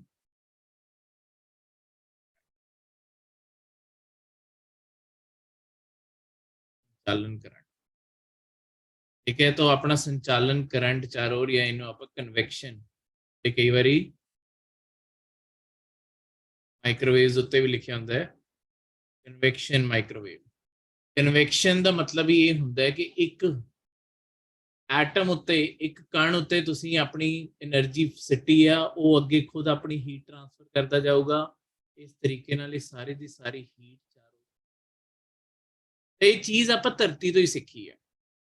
थोड़ी धरती भी इस तरीके नाल काम करती है। हुण जिहड़ा बिल्कुल सेंटर वाला हिस्सा है इत्थे गर्मी शुरू हुई, ये गर्मी हौली हौली बिल्कुल उत्ते तक भी फैलती जाती। बस ये फर्क ये है कि देखो सब तो अंदर दबाव जाई जावांगे, गर्मी का असर घटता जाऊगा। हज़ारों डिग्री टेंपरेचर ताही आपां नूं धरती इन्नी गर्म नहीं महसूस होती कि आपां बहुत उत्ते बैठे हैं। पर इहदे कारण हुंदा की है, देखो आ जिहड़ी अंदरूनी कोर सीगी मैं तुहानूं दस्सिआ दबाव के कारण इत्थे टेंपरेचर बहुत ज़्यादा पर यह पिघल नहीं पाई क्योंकि इहदा उत्ते दबाव बहुत ज़्यादा वेट बहुत ज़्यादा पिया होया ते पिघल नहीं। पर जिवें ही आपां थोड़े जे बाहर जाने आ, बाहरी जिहड़ी कोर है ये भी बनी थोड़ी लोहे ते निकल नाल ही है। हुण होया की है, इस लेयर तक आंदे आंदे उत्ते दबाव दा एरिया घट हो गया ना, इस लेयर विच की होया ये लेयर थोड़ी सारी ये जिहड़ी हैगी है ये थोड़ी तरल बन गई है, ये थोड़ी पिघल गई है सारी। इत्थे लोहा बिल्कुल यानी कि धरती दे अंदर एक इदां दी लेयर है जिहड़ी बिल्कुल पिघले हुए लोहे वांगू इत्थे आ सारा सारा लोहा पिघलिया होया लोहा थोड़ा और जिवें निकल हो गए सारे इदां दे मैटल है इत्थे सारे दे सारे इत्थे पिघले हुए घूम रहे बिल्कुल सेंटर में जमे पे है। फिर थोड़ा जा बाहर क्योंकि दबाव घट हो गया पर हजे तापमान इन्ना घट नहीं होया सी, थोड़ा टेंपरेचर इन्ना घट नहीं होया सी, इस कारण आ जिहड़ी आने वाली गर्मी सी इन्ने इस लेयर नूं पिघलाता। जदों ये लेयर पिघल गई इस तो बाद हुण इदों उत्ते चलदे हैं, देखो इत्थे फिर आंदे आंदे हुण थोड़ा दबाव का असर मतलब ये सारी धरती के अंदर हो की रहा जिथे दा दबाव ते तापमान बैलेंस हो जाऊगा उत्थे थोड़ी परत नहीं पिघलू। जिथे थोड़ी बहुती भी गड़बड़ हुई उत्थे नाल दी नाल कोई ना कोई एक साइड ते असर ज्यादा पता होया कि आ जिहड़ी अंदरूनी ते थोड़ी विचकारली मेंटल है ना ये दोनों लेयर किदां दी बन गई अज दे टाइम च जिन्हां नूं आपां मतलब कह सकदे देखो तुसीं नेट ते फोटो सर्च कर सकते हो अज दे टाइम उत्थे जिन्ने भी पत्थर हुंदे हैं ना बिल्कुल शीशे वर्गे बन जाते क्योंकि हुंदा की है कोई भी इदां दा इलाका जिथे पत्थर ही पत्थर पे होंगे वो पत्थरां नूं जे तुसीं सडनली अचानक ही बहुत ज्यादा हीट ते प्रेशर दे दोगे ना यानी कि अचानक ही बहुत ज्यादा तापमान ते थोड़ा दबाव उन्हां ते बहुत ज्यादा सडनली आऊगा। ਜਦੋਂ न्यूक्लीयर धमाका होंदा उदों सडन दबाव आउंदा उदों ਜਿਹੜੀਆਂ किरणां फैलਦੀਆਂ सारा ਦਾ सारा अचानक सडन दबाव ਦਿੰਦੀ ਹੈ ਤੇ ਤਾਪਮਾਨ ਤਾਂ ਵੱਧਦਾ ਹੀ ਹੈ ਉੱਤੇ ਉੱਤੇ ਤਾਂ ਉਹਦੇ ਨਾਲ ਹੁੰਦਾ ਕਿ ਇਹ ਜਿਹੜੇ ਪੱਥਰ ਹੈ ਉਹ ਪੱਥਰ ਆਪਣੇ ਆਪ ਚ ਆਪਣਾ ਰੂਪ ਬਦਲ ਜਾਂਦੇ ਉਹ ਇਦਾਂ ਦੇ ਬਣ ਜਾਂਦੇ ਜਿਵੇਂ ਸ਼ੀਸ਼ਾ ਹੋਵੇ ਮਤਲਬ ਉੱਥੇ ਤੁਸੀਂ ਜਾਓਗੇ ਉਸ ਸਾਈਡ ਤੇ ਤੁਹਾਨੂੰ ਇਦਾਂ ਲੱਗੂਗਾ ਸ਼ੀਸ਼ੇ ਹੀ ਸ਼ੀਸ਼ਾ ਪਿਆ ਸ਼ੀਸ਼ਾ ਤਾਂ ਸੀਗਾ ਹੀ ਨਹੀਂ ਇੱਥੇ ਇੱਥੇ ਤਾਂ ਪੱਥਰ ਸੀਗੇ ਰੇਗਿਸਤਾਨ ਦੇ ਵਿੱਚੋਂ ਵਿੱਚ ਬਲਾਸਟ ਕਰ ਰਹੇ क्योंकि होया कि ਜਿਹੜਾ ਪੱਥਰ ਸੀ ਉਹ ਬਿਲਕੁਲ ਆਪਸ ਇੰਨਾ ਜ਼ਿਆਦਾ ਬੰਦ ਹੋ ਗਏ ਇੰਨਾ ਜ਼ਿਆਦਾ ਦਬਾਅ ਦੇ ਅੰਦਰ ਦੱਬਿਆ ਗਿਆ ਕਿ ਸ਼ੀਸ਼ੇ ਵਰਗਾ ਬਣ ਜਾਂਦਾ ਸ਼ੀਸ਼ੇ ਨੂੰ ਬਹੁਤ ਟਾਈਟ ਕਰਕੇ ਬਣਾਇਆ ਜਾਂਦਾ ਹੈ ਸ਼ੀਸ਼ੇ ਜਿਹੜੇ ਆਪਣੇ ਬਣਦੇ ਵੀ ਜਿਹੜੇ ਆਪਾਂ ਘਰਾਂ 'ਚ ਲਾਉਂਦੇ ਕਿਤੇ ਵੀ ਲਾਉਂਦੇ ਸਾਰੇ ਦੇ ਸਾਰੇ ਸ਼ੀਸ਼ੇ ਤੁਹਾਡੇ ਇਸੇ ਤਰੀਕੇ ਨਾਲ ਤਿਆਰ ਹੁੰਦੇ ਕਿ ਇਹਨਾਂ ਨੂੰ ਬਹੁਤ ਜ਼ਿਆਦਾ ਦਬਾਅ ਤੇ ਬਹੁਤ ਜ਼ਿਆਦਾ ਤਾਪਮਾਨ ਵਿੱਚ ਰੱਖਿਆ ਆ ਜਿਹੜੀਆਂ ਦੋਨੋਂ ਲੇਅਰ ਹੈ ਇਹ ਇਸੇ ਤਰੀਕੇ ਨਾਲ ਸ਼ੀਸ਼ੇ ਵਰਗੀਆਂ ਬਣ है ਤਾਂ ਇਹ ਵੀ ਜਿਹੜੀਆਂ ਲੇਅਰ ਆ ਆਪਣੇ ਆਪ ਤੇ ਠੋਸ ਹੈ ਜੰਮੀਆਂ ਪਈਆਂ ਤੇ ਸੋਲਿਡ ਆ ਪੂਰੀਆਂ ਲੇਅਰ ਇਹ ਵੀ ਲੇਅਰ ਜਿਹੜੀਆਂ ਹੈਗੀਆਂ ਦੋਨੋਂ ਹੁਣ ਇਸ ਤੋਂ ਬਾਅਦ ਆਉਂਦੀ ਹੈ ਐਸਥੀਨੋਸਫੀਅਰ ਜਿਹੜੀ ਐਸਥੀਨੋਸਫੀਅਰ ਦੀ ਲੇਅਰ ਹੈ ਹੁਣ ਇਹਦੇ ਨਾਲ ਕੀ ਹੋਇਆ ਇੱਥੇ ਆ ਕੇ ਜਿਹੜਾ ਦਬਾਅ ਪੈ ਰਿਹਾ ਉੱਤੇ ਜਿਹੜਾ weight ਪੈ ਰਿਹਾ ਤੇ ਥੱਲੋਂ ਜਿਹੜੀ ਗਰਮੀ ਆ ਰਹੀ ਹੈ ਇਹਦਾ ਇਦਾਂ ਦਾ ਰੂਪ ਬਣ ਜਾਂਦਾ ਕਿ ਇੱਥੇ ਜਿਹੜੀ ਗਰਮੀ ਹੈ ਦੇਖੋ वो पूरी तरीके नाल इस लेयर ਨੂੰ पिघला भी नहीं पा रही क्योंकि गर्मी उत्ते आंदे आंदे तक हुण घट गई है ठीक है, हुण जिन्नी अपनी बाहरी कोर ਨੂੰ गर्मी मिल रही सी उन्नी गर्मी नहीं है, पर उत्ते दबाव इन्ना नहीं रहा कि इस लेयर ਨੂੰ पूरी तरीके ਨਾਲ ठोस बना के इस लेयर ਨਾਲ ਹੁੰਦਾ कि ਇਹਦੇ ਨਾਲ ਇੱਕ ਹੋਰ ਪ੍ਰੋਪਰਟੀ ਨਿਕਲ ਕੇ ਆਉਂਦੀ ਹੈ ਕਿ ਇਦਾਂ ਦੀ ਲੇਅਰ ਬਣ ਜਾਂਦੀ ਹੈ ਜਿਵੇਂ ਇਹ ਇੱਕ ਪਲਾਸਟਿਕ ਹੋ। ਪਲਾਸਟਿਕ ਦੇ ਕਿਹੜੇ ਪੱਥਰ ਹੁੰਦੇ ਆ, ਦੇਖੋ ਆਪਣੇ ਆਪ ਚ ਪੱਥਰ ਮਤਲਬ ਪਲਾਸਟਿਕ ਦੇ ਨਹੀਂ ਹੁੰਦੇ, ਪਲਾਸਟਿਕ ਵਾਂਗੂ ਬਿਹੇਵ ਕਰਨ ਲੱਗ ਜਾਂਦੇ, ਪਲਾਸਟਿਕ ਵਾਂਗੂ ਦਿਖਣ ਲੱਗ ਜਾਂਦੇ। ਇਹਦਾ ਕੀ ਮਤਲਬ ਹੈ, ਇੱਥੇ ਜੇ ਤੁਸੀਂ ਪੱਥਰਾਂ ਨੂੰ ਫੜ ਕੇ ਖਿੱਚੋਗੇ ਇਹ ਪੱਥਰ ਖਿੱਚੇ ਜਾਣਗੇ। ਤਾਂ ਹੁਣ ਆਪਾਂ ਆਮ ਪੱਥਰਾਂ ਨੂੰ ਜਦ ਵੀ ਇਮੇਜਿਨ ਕਰਦੇ ਹਾਂ ਆਪਾਂ ਕਦੀ ਇਹ ਸੋਚਦੇ ਹੀ ਨਹੀਂ ਹੈ ਕਿ ਪੱਥਰਾਂ ਨੂੰ ਫੜ ਕੇ ਆਪਾਂ ਖਿੱਚ ਵੀ ਸਕਦੇ ਹਾਂ। ਇਹ ਲੇਅਰ ਦੇ ਅੰਦਰ ਇਦਾਂ ਹੁੰਦਾ ਕਿ ਪੱਥਰ ਲਚੀਲੇ ਹੋ ਜਾਂਦੇ ਆ, ਉਹ ਪੱਥਰਾਂ ਨੂੰ ਤੁਸੀਂ ਖਿੱਚੋਗੇ ਉਹ ਪੱਥਰ ਖਿੱਚੇ ਵੀ ਜਾਂਦੇ ਆ, ਉਹ ਪੱਥਰਾਂ ਨੂੰ ਛੱਡੋਗੇ ਉਹ ਪੱਥਰ ਹੌਲੀ ਹੌਲੀ ਜਿਵੇਂ ਇਲਾਸਟਿਕ ਵੀ ਹੁੰਦਾ ਨਾ ਉਦਾਂ ਦਾ ਵੀ ਬਿਹੇਵ ਕਰਦੇ। ਪਲਾਸਟਿਕ ਤੇ ਇਲਾਸਟਿਕ ਦੋਨਾਂ ਦੀ ਪ੍ਰੋਪਰਟੀ ਹੈ, ਥੋੜਾ ਥੋੜਾ ਵਾਪਸ ਵੀ ਆ ਜਾਂਦੇ। ਪਰ ਜਦ ਵੀ ਆਪਾਂ ਪਲਾਸਟਿਕ ਨੂੰ ਖਿੱਚਦੇ ਹਾਂ, ਕਦੀ ਵੀ ਤੁਸੀਂ ਕੋਈ ਵੀ ਪਲਾਸਟਿਕ ਦੀ ਚੀਜ਼ ਲਓਗੇ, ਪਲਾਸਟਿਕ ਦੀ ਬੋਤਲ ਲਓਗੇ, ਉਹਨੂੰ ਮੋੜੋਗੇ, ਹਮੇਸ਼ਾ ਦੇਖੋਗੇ ਉਹਦੇ ਉੱਤੇ ਲਾਈਨਾਂ ਪੈ ਜਾਣਗੀਆਂ। ਕਈ ਵਾਰੀ ਕੋਈ ਥੋੜਾ ਜਿਹਾ ਮੋਟਾ ਪਲਾਸਟਿਕ ਹੁੰਦਾ ਉਹਦੇ ਉੱਤੇ ਚਿੱਟੀਆਂ ਚਿੱਟੀਆਂ ਪੂਰਾ ਇੱਕ ਚਿੱਟਾ ਜਿਹਾ ਲਾਈਨ ਹੀ ਬਣ ਜਾਂਦੀ। ਇਦਾਂ ਕਿਉਂ ਹੁੰਦਾ ਕਿ ਬੇਸਿਕਲੀ ਉਹਦੇ ਉੱਤੇ ਦਬਾਅ ਪਾਇਆ, ਜ਼ੋਰ ਪਾਇਆ ਗਿਆ। ਇੱਥੇ ਵੀ ਕਿਉਂਕਿ ਉੱਤੋਂ ਦਬਾਅ ਤਾਂ ਪੈ ਹੀ ਰਿਹਾ ਤੇ ਇੱਥੇ ਪੱਥਰ ਖਿੱਚੇ ਵੀ ਜਾਂਦੇ ਆ, ਉਹਨਾਂ ਦੀ ਇਦਾਂ ਦੀਆਂ ਲਾਈਨਾਂ ਰਹਿ ਜਾਂਦੀਆਂ ਕਿ ਕਦੀ ਖਿੱਚੇ ਵੀ ਗਏ ਆ ਕਦੀ ਵਾਪਸ ਵੀ ਆਏ। ਤੇ ਪੂਰੀ ਤਰੀਕੇ ਨਾਲ ਪਿਘਲੀ ਵੀ ਨਹੀਂ ਹੋਈ ਤੇ ਪੂਰੀ ਤਰੀਕੇ ਨਾਲ ਜੰਮੀ ਵੀ ਨਹੀਂ ਹੋਈ। ਇੱਕ ਵਿੱਚ ਦੀ ਸਟੇਟ ਆ ਗਈ ਹੈ ਜਿੱਥੇ ਜਿਹੜੇ ਪੱਥਰ ਹੈ ਉਹ ਆਪਸ ਹਿੱਲ ਵੀ ਪਾਉਂਦੇ ਆ, ਮੂਵ ਵੀ ਕਰ ਪਾਉਂਦੇ, ਲਚੀਲੇ ਹੋ ਗਏ ਆ ਤੇ ਉਹਨਾਂ ਨੂੰ ਛੱਡੋਗੇ ਵਾਪਸ ਦੁਬਾਰਾ ਤੋਂ ਸ਼ੇਪ ਵਿੱਚ। ਤੇ ਇਸ ਤਰੀਕੇ ਨਾਲ ਹੀ ਤੁਹਾਡੀ ਪਲਾਸਟਿਕ ਦੀ ਲੇਅਰ ਹੈ। ਇਸ ਤੋਂ ਬਾਅਦ ਤੋਂ ਉੱਤੇ ਕਿਉਂਕਿ ਤਾਪਮਾਨ ਘਟਦਾ ਜਾਂਦਾ ਹੈ ਤਾਂ ਆਪਣੇ ਆਪ ਹੀ ਇਹ ਜਿਹੜੀਆਂ ਉੱਤੇ ਵਾਲੀਆਂ ਦੋਨੋਂ ਲੇਅਰ ਹੈ ਉਹ ਇਸ ਤਰੀਕੇ ਨਾਲ ਤੁਹਾਡਾ ਪੂਰਾ ਦਾ ਪੂਰਾ ਜਿਹੜਾ। ਹੁਣ ਇਹਦਾ ਆਪਣੇ ਉੱਤੇ ਕੀ ਅਸਰ ਹੁੰਦਾ, ਦੇਖੋ ਆਪਾਂ ਨੂੰ ਇਹ ਸਾਰੀ ਜਾਣਕਾਰੀ ਕਿੱਦਾਂ ਹੈ ਕਿ ਆਪਾਂ ਅੱਜ ਤੱਕ ਸਭ ਤੋਂ ਵੱਡਾ ਖੱਡਾ ਹੀ 18 ਕਿਲੋਮੀਟਰ ਤੱਕ ਹੋ ਗਿਆ। ਆਪਾਂ ਨੂੰ ਕਿੱਦਾਂ ਪਤਾ ਕੋਈ ਲੇਅਰ ਤਰਲ ਕਿੱਦਾਂ, ਕੋਈ ਪਲਾਸਟਿਕ ਲੇਅਰ ਕਿੱਦਾਂ। ਇਹਦੇ ਸਭ ਤੋਂ ਵੱਡੇ ਜਿਹੜੇ ਦੋ ਸੋਰਸ ਹਨ, ਆਪਾਂ ਨੂੰ ਧਰਤੀ ਦੇ ਅੰਦਰੂਨੀ ਭਾਗਾਂ ਬਾਰੇ ਕਿੱਦਾਂ ਪਤਾ ਚੱਲਦਾ ਹੈ, ਤਾਂ ਤਰੀਕਾ ਹੈਗਾ ਜਵਾਲਾਮੁਖੀ।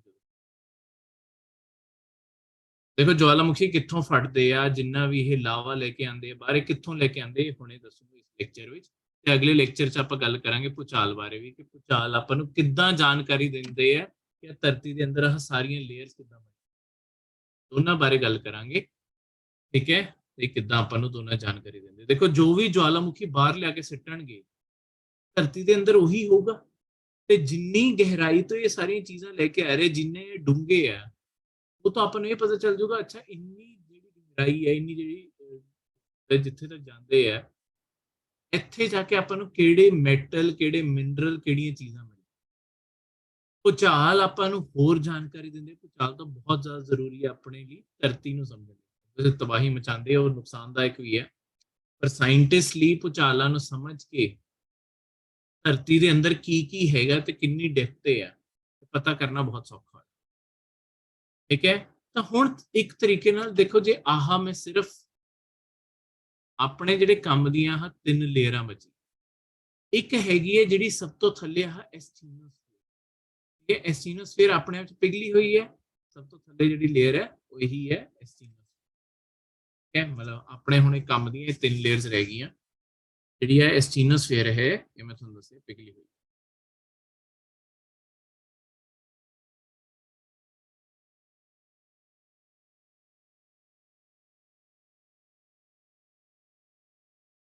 upper mantle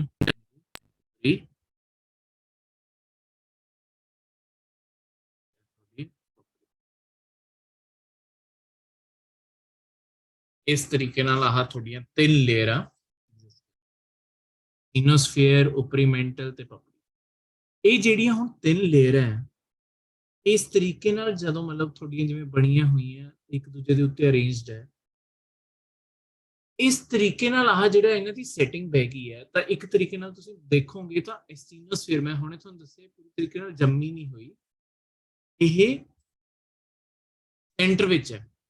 ਠੀਕ ਹੈ, ਇਹ ਪਲਾਸਟਿਕ ਸਟੇਟ ਵਿੱਚ ਹੈ, ਨਾ ਇਹ ਪੂਰੀ ਤਰੀਕੇ ਨਾਲ ਜੰਮੀ ਹੋਈ ਹੈ, ਨਾ ਇਹ ਪੂਰੀ ਤਰੀਕੇ ਨਾਲ ਪਿਘਲੀ ਹੋਈ।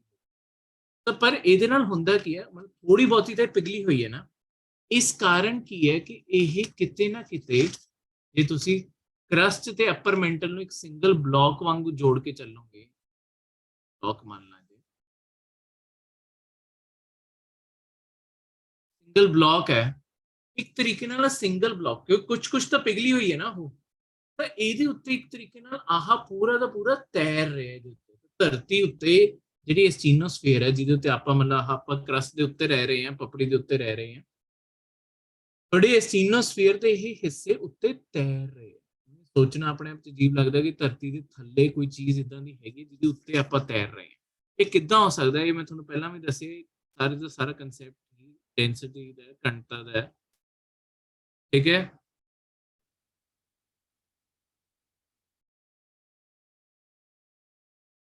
ਘਣਤਾ ਦਾ ਡੈਂਸਿਟੀ ਦਾ ਕਿਉਂਕਿ ਤੁਹਾਡੀ ਜਿਹੜੀ ਐਸਟੀਨੋਸਫੀਅਰ ਹੈ ਉਹ ਜ਼ਿਆਦਾ ਘਣਤਾ ਦੀ ਹੈ ਜ਼ਿਆਦਾ ਡੈਂਸਿਟੀ ਹੋਲਡ ਕਰਦੀ ਹੈ ਥੱਲੇ ਹੀ ਰਹੂਗੀ ਆ ਤੁਹਾਡੀਆਂ ਦੋਨੋਂ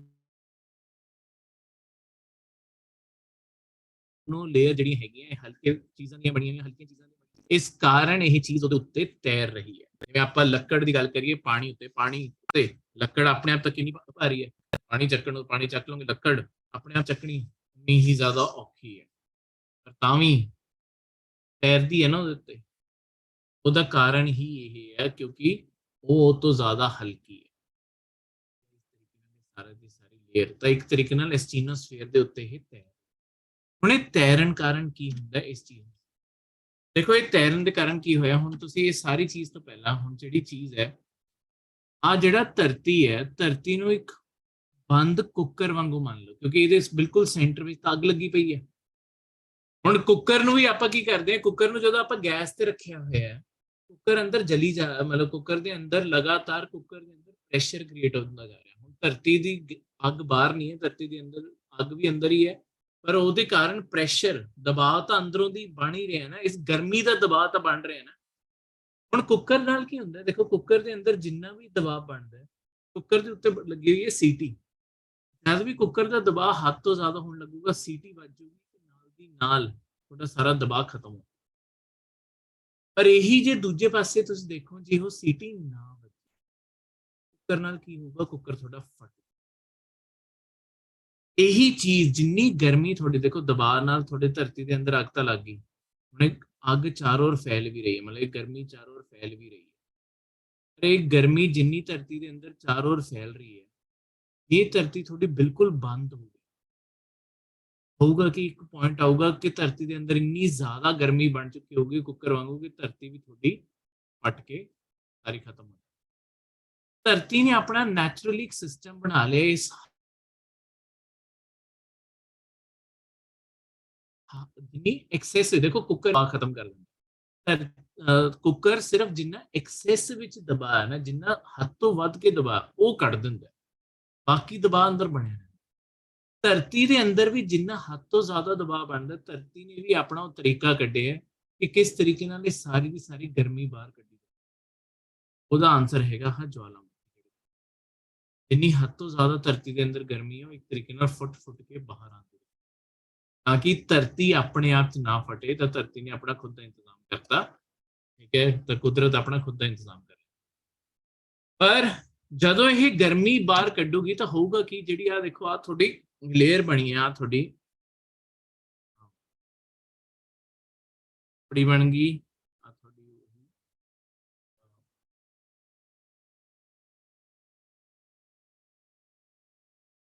ਹੋ ਗਈ ਉਪਰੀ ਮੈਂਟਲ ਠੀਕ ਹੈ ਤੇ ਆ ਤੁਹਾਡੀ ਹੋ ਗਈ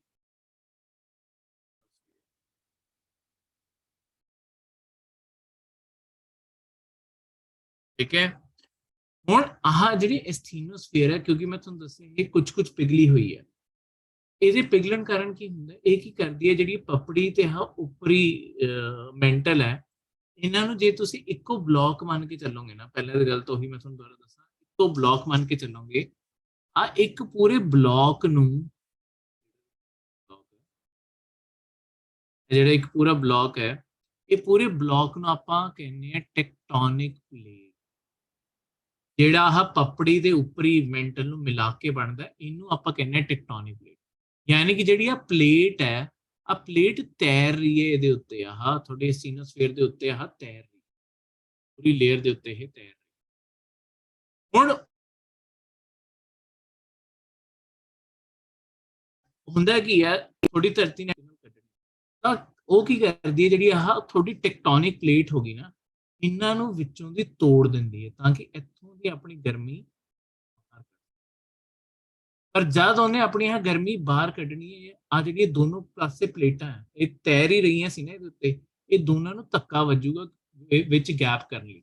ਇਦਾਂ ਕੋਈ ਚੀਜ਼ ਬੰਦ ਹੈ ਵਿੱਚੋਂ ਦੀ ਚੀਜ਼ ਕੋਈ ਫਟ ਕੇ ਆਈ ਤਾਂ ਦੋਨੋਂ ਪਾਸੇ ਇਦਾਂ ਸਾਈਡ ਨੂੰ ਧੱਕਾ ਵੱਜੂਗਾ ਨਾ ਤਾਂ ਹੀ ਤਾਂ ਚੀਜ਼ ਬਾਹਰ ਨਿਕਲ ਪਾਊਗੀ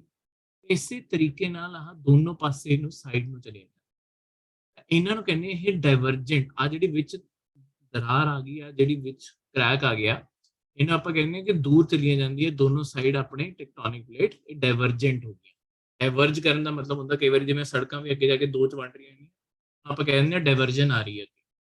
ਡਾਇਵਰਜਨ ਦਾ ਮਤਲਬ ਹੁੰਦਾ ਦੋ ਅੱਡ-ਅੱਡ ਹਿੱਸਿਆਂ ਚ ਹੋ ਜਾਣਾ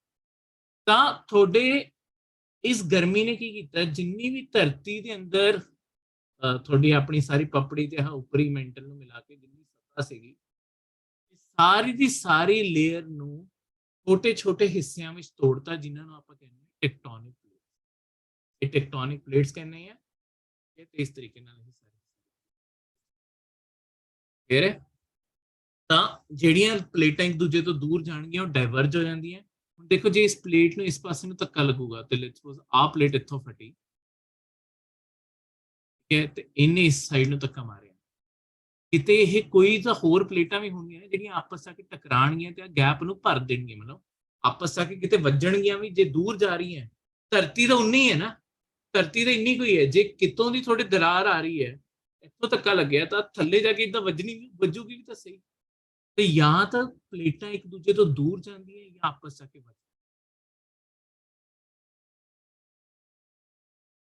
ਜਦੋਂ ਦੂਰ ਜਾਣਗੇ ਉਹਨਾਂ ਨੂੰ ਆਪਾਂ ਡਾਇਵਰਜੈਂਟ ਕਹਿੰਦੇ ਹਾਂ ਜਦੋਂ ਕੋਲੇ ਆਉਂਦੀਆਂ ਉਹਨਾਂ ਨੂੰ ਜਿਹੜੀਆਂ ਆਪਸ ਆ ਕੇ ਟਕਰਾਣਗੀਆਂ ਤੇ ਆਪਸ ਜਦੋਂ ਆ ਕੇ ਟਕਰਾਣਗੀਆਂ ਆਬਵੀਅਸਲੀ ਆ ਜਿੰਨਾ ਵਿੱਚ ਗੈਪ ਹੈ ਇਹ ਦੋਨੋਂ ਪਾਸੇ ਸਤ੍ਹਾ ਟੁੱਟੂਗੀ ਤੇ ਆ ਸਾਰਾ ਗੈਪ ਭਰ ਦੇਣਗੀਆਂ ਇਹ ਤੇ ਆ ਕੇ ਆਪਸ ਵੱਜਦੀਆਂ ਉਹਨਾਂ ਨੂੰ ਆਪਾਂ ਕਹਿੰਦੇ ਕੋਲੇ ਆਣਾ ਜਾਂ ਕਨਵਰਜੈਂਟ ਦੂਰ ਜਾਣਾ ਜਾਂ ਡਾਇਵਰਜੈਂਟ ਠੀਕ ਹੈ ਕਲੀਅਰ ਹੈ ਹੁਣ ਜਿਹੜੀ ਚੀਜ਼ ਇੱਥੋਂ ਦੀ ਆਹ ਧਰਤੀ ਦੇ ਅੰਦਰ ਜਿਹੜੀ ਆਹ ਪਿਘਲ ਕੇ ਬਾਹਰ ਨਿਕਲ ਰਹੀ ਹੈ ਇਹਨੂੰ ਆਪਾਂ ਕਹਿੰਦੇ ਆ ਮੈਗਮਾ ਜਦੋਂ ਇਹ ਧਰਤੀ ਦੇ ਅੰਦਰ ਹੁੰਦਾ ਜਦੋਂ ਇਹ ਧਰਤੀ ਤੋਂ ਫਟ ਕੇ ਆ ਬਾਹਰ ਆਊਗਾ ਬਾਹਰ ਆਣ ਤੇ ਇਹਨੂੰ ਆਪਾਂ ਕਹਿ ਦਿੰਦੇ ਹਾਂ ਕਿ ਲਾਵਾ ਤੇ ਮੈਗਮਾ ਇਹ ਦੋਨੋਂ ਸੇਮ ਚੀਜ਼ ਬਸ ਫਰਕ ਸਮਝਿਓ ਮੈਗਮਾ ਪਿਘਲੇ ਹੋਏ ਪੱਥਰ ਜਿਹੜੇ ਧਰਤੀ ਦੇ ਅੰਦਰ ਇਹੀ ਜਦੋਂ ਤੁਹਾਡੀ ਧਰਤੀ ਦੀ ਸਤ੍ਹਾ ਤੇ ਆ ਜਾਣਗੇ ਬਿਲਕੁਲ ਉੱਤੇ ਆ ਜਾਣਗੇ ਜਿਵੇਂ ਵੋਲਕੈਨੋ ਤੋਂ ਫਟ ਕੇ ਬਾਹਰ ਨਿਕਲ ਰਹੇ ਉਦੋਂ ਆਪਾਂ ਲਾਵਾ ਕਹਿੰਦੇ ਇਹ ਵੀ ਫਰਕ ਆਇਆ ਤਾਂ ਇਸ ਚੀਜ਼ ਨੂੰ ਸਮਝਣਾ ਹੁਣ ਦੇਖੋ ਹੁੰਦਾ ਕੀ ਹੈ ਇਸੇ ਤਰੀਕੇ ਨਾਲ ਜਦੋਂ ਇਹ ਬਾਹਰ ਫਟੂਗਾ ਇਹ ਆਸ-ਪਾਸ ਦੇ ਇਲਾਕੇ 'ਚ ਗਿਰੂਗਾ ਤੇ ਆਸ-ਪਾਸ ਦੇ ਇਲਾਕੇ 'ਚ ਗਿਰੂਗਾ ਦੇਖੋ ਜਿੰਨੀ ਵੀ ਆਸ-ਪਾਸ ਹਵਾ ਹੈਗੀ ਹੈ ਹਵਾ ਨਾਲ ਦੀ ਨਾਲ ਕੋਈ ਵੀ ਗਰਮ ਚੀਜ਼ ਹੁੰਦੀ ਹੈ ਆਪਾਂ ਜਿਵੇਂ ਕੋਈ ਖਾਣਾ ਚਾਹ ਕੁਝ ਬਾਹਰ ਰੱਖਦੇ ਹਾਂ ਕੁਝ ਟਾਈਮ ਤੇ ਸਾਰੀਆਂ ਚੀਜ਼ਾਂ ਠੰਡੀਆਂ ਹੋ ਜਾਂਦੀਆਂ ਕਿਉਂਕਿ ਹਵਾ ਇਹਨਾਂ ਨੂੰ ਠੰਡਾ ਕਰਦੀ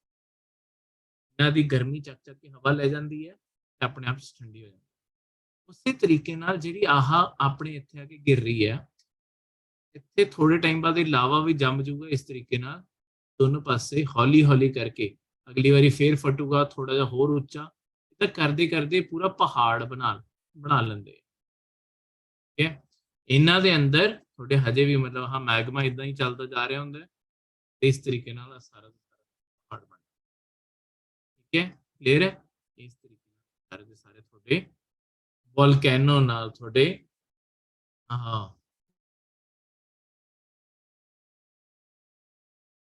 ज्वालामुखी ਨਾਲ ਬਣਨ ਵਾਲੇ ਪਹਾੜ ਬਣ ਜਾਂਦੇ ज्वालामुखी ਦਾ ਪੂਰਾ ਜਿਹੜਾ ਪਹਾੜ ਬਣਿਆ ਇਹ ਪਹਿਲਾ ਪਹਾੜ ਨਹੀਂ ਹੋਊਗਾ ਜਿੱਥੇ ਸਤਾ ਹੋਗੀ ਜੇ ਇੱਥੇ ਬਿਲਕੁਲ ਥੱਲੇ ਜਾ ਕੇ ਕਦੀ ਇੱਥੋਂ ਦੀ ਤਾਂ ਫਟਣਾ ਸ਼ੁਰੂ ਹੋਇਆ ਇਹਨੇ ਆਸ-ਪਾਸ ਥੋੜਾ ਜਿਹਾ ਇਕੱਠਾ ਕੀਤਾ ਫਿਰ ਅਗਲੀ ਵਾਰੀ ਇਕੱਠਾ ਕੀਤਾ ਕਰਦੇ ਕਰਾਂਦੇ ਹਰ ਵਾਰੀ ਆਹ ਦੇਖੋ ਨਵੀਂ ਲਾਵਾ ਜਦੋਂ ਬਾਹਰ ਨਿਕਲਦਾ ਜਾ ਰਿਹਾ ਇੱਕ ਨਵੀਂ ਲੇਅਰ ਬਣਾਉਂਦਾ ਜਾ ਰਿਹਾ ਇਹਨੂੰ ਹੋਰ ਉੱਚਾ ਕਰਦਾ ਜਾ ਰਿਹਾ ਠੀਕ ਹੈ ਤਾਂ ਉਹ ਆਪਣੇ ਆਪ ਇਹਨਾਂ ਦੇ ਇਦਾਂ ਕੋਨ ਬਣਾ ਫਿਰ ਇਸੇ ਤਰੀਕੇ ਨਾਲ ਜਦੋਂ ਆ ਹੁਣ ਤੁਹਾਡੀ ਸਤ੍ਹਾ ਦੇਖੋ ਆ ਕਿਤੇ ਨਾ ਕਿਤੇ ਆ ਜਿਹੜੀਆਂ ਤੁਹਾਡੀਆਂ ਟੈਕਟੋਨਿਕ ਪਲੇਟ ਹੈ ਜਾਂ ਤਾਂ ਇਹ ਕਿਤੋਂ ਦੀ ਟੁੱਟ ਕੇ ਅੱਡ ਹੋ ਗਈਆਂ ਤਾਂ ਇਹਨਾਂ ਦੇ ਵਿੱਚ ਇਦਾਂ ਗੈਪ ਬਣ ਗਈ ਹੈ ਜਾਂ ਇਹ ਆਪਸ ਜਾ ਕੇ ਟਕਰਾ ਰਹੀ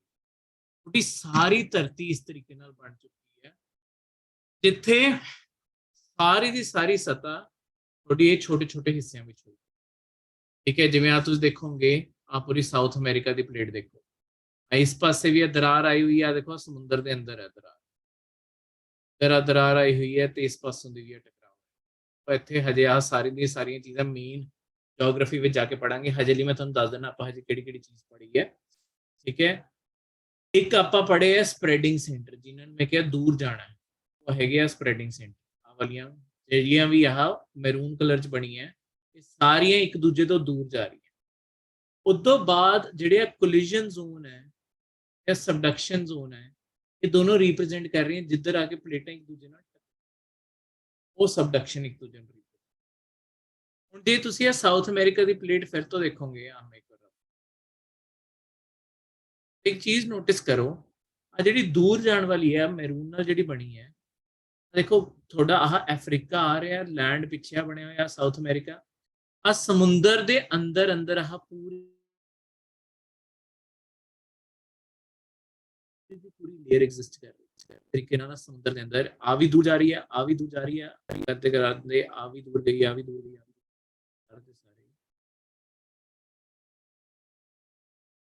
ठीक है। इस तरीके ਨਾਲ ਸਾਰੀ ਦੀ ਸਾਰੀ ਟੁੱਟੀ ਪਈ ਹੈ। ਹੁਣ ਇਹ ਇੱਕ ਚੀਜ਼ ਦਿਖਾਉਂਦੀ ਹੈ, ਹੁਣ ਮੈਂ ਤੁਹਾਨੂੰ ਇਹਨਾਂ ਦਾ ਦੂਰ ਜਾਣਾ ਤੇ ਟਕਰਾਣਾ ਵੀ ਇੱਕ ਵਾਰੀ ਪਹਿਲਾਂ ਮੈਂ ਹੁਣ ਦੇਖੋ ਆਹ ਲੇਅਰ ਹੈ, ਆਹ ਫਿਰ ਤੋਂ ਮੈरून ਆਹ ਵਾਲਾ ਬਣਿਆ ਹੋਇਆ ਹੈ, ਯਾਨੀ ਕਿ ਆਹ ਲੇਅਰ ਇਸ ਪਾਸੇ ਨੂੰ ਜਾ ਰਹੀ ਹੈ, ਆਹ ਵਾਲੀ ਪਲੇਟ ਇਸ ਪਾਸੇ ਨੂੰ, ਯਾਨੀ ਪੈਸੀਫਿਕ ਓਸ਼ਨ ਦੀ ਜਿਹੜੀ ਪਲੇਟ ਹੈ ਉਹ ਇਸ ਪਾਸੇ ਨੂੰ ਜਾ ਰਹੀ ਹੈ, ਜਿਹੜੀ ਨਾਸਕਾ ਪਲੇਟ ਹੈ ਉਹ ਇਸ ਪਾਸੇ ਨੂੰ ਆ ਰਹੀ ਹੈ। ਨਾਸਕਾ ਪਲੇਟ ਇੱਧਰ ਸਾਊਥ ਅਮਰੀਕਨ ਪਲੇਟ ਸੀ, ਇਹਦੇ ਵਿੱਚ ਆ ਕੇ ਟਕਰਾ ਗਈ, ਟਕਰਾਣ ਕਾਰਨ ਆਹ ਜਿਹੜਾ ਸਾਰਾ ਏਰੀਆ ਇੱਥੇ ਆ ਕੇ ਟਕਰਾਇਆ।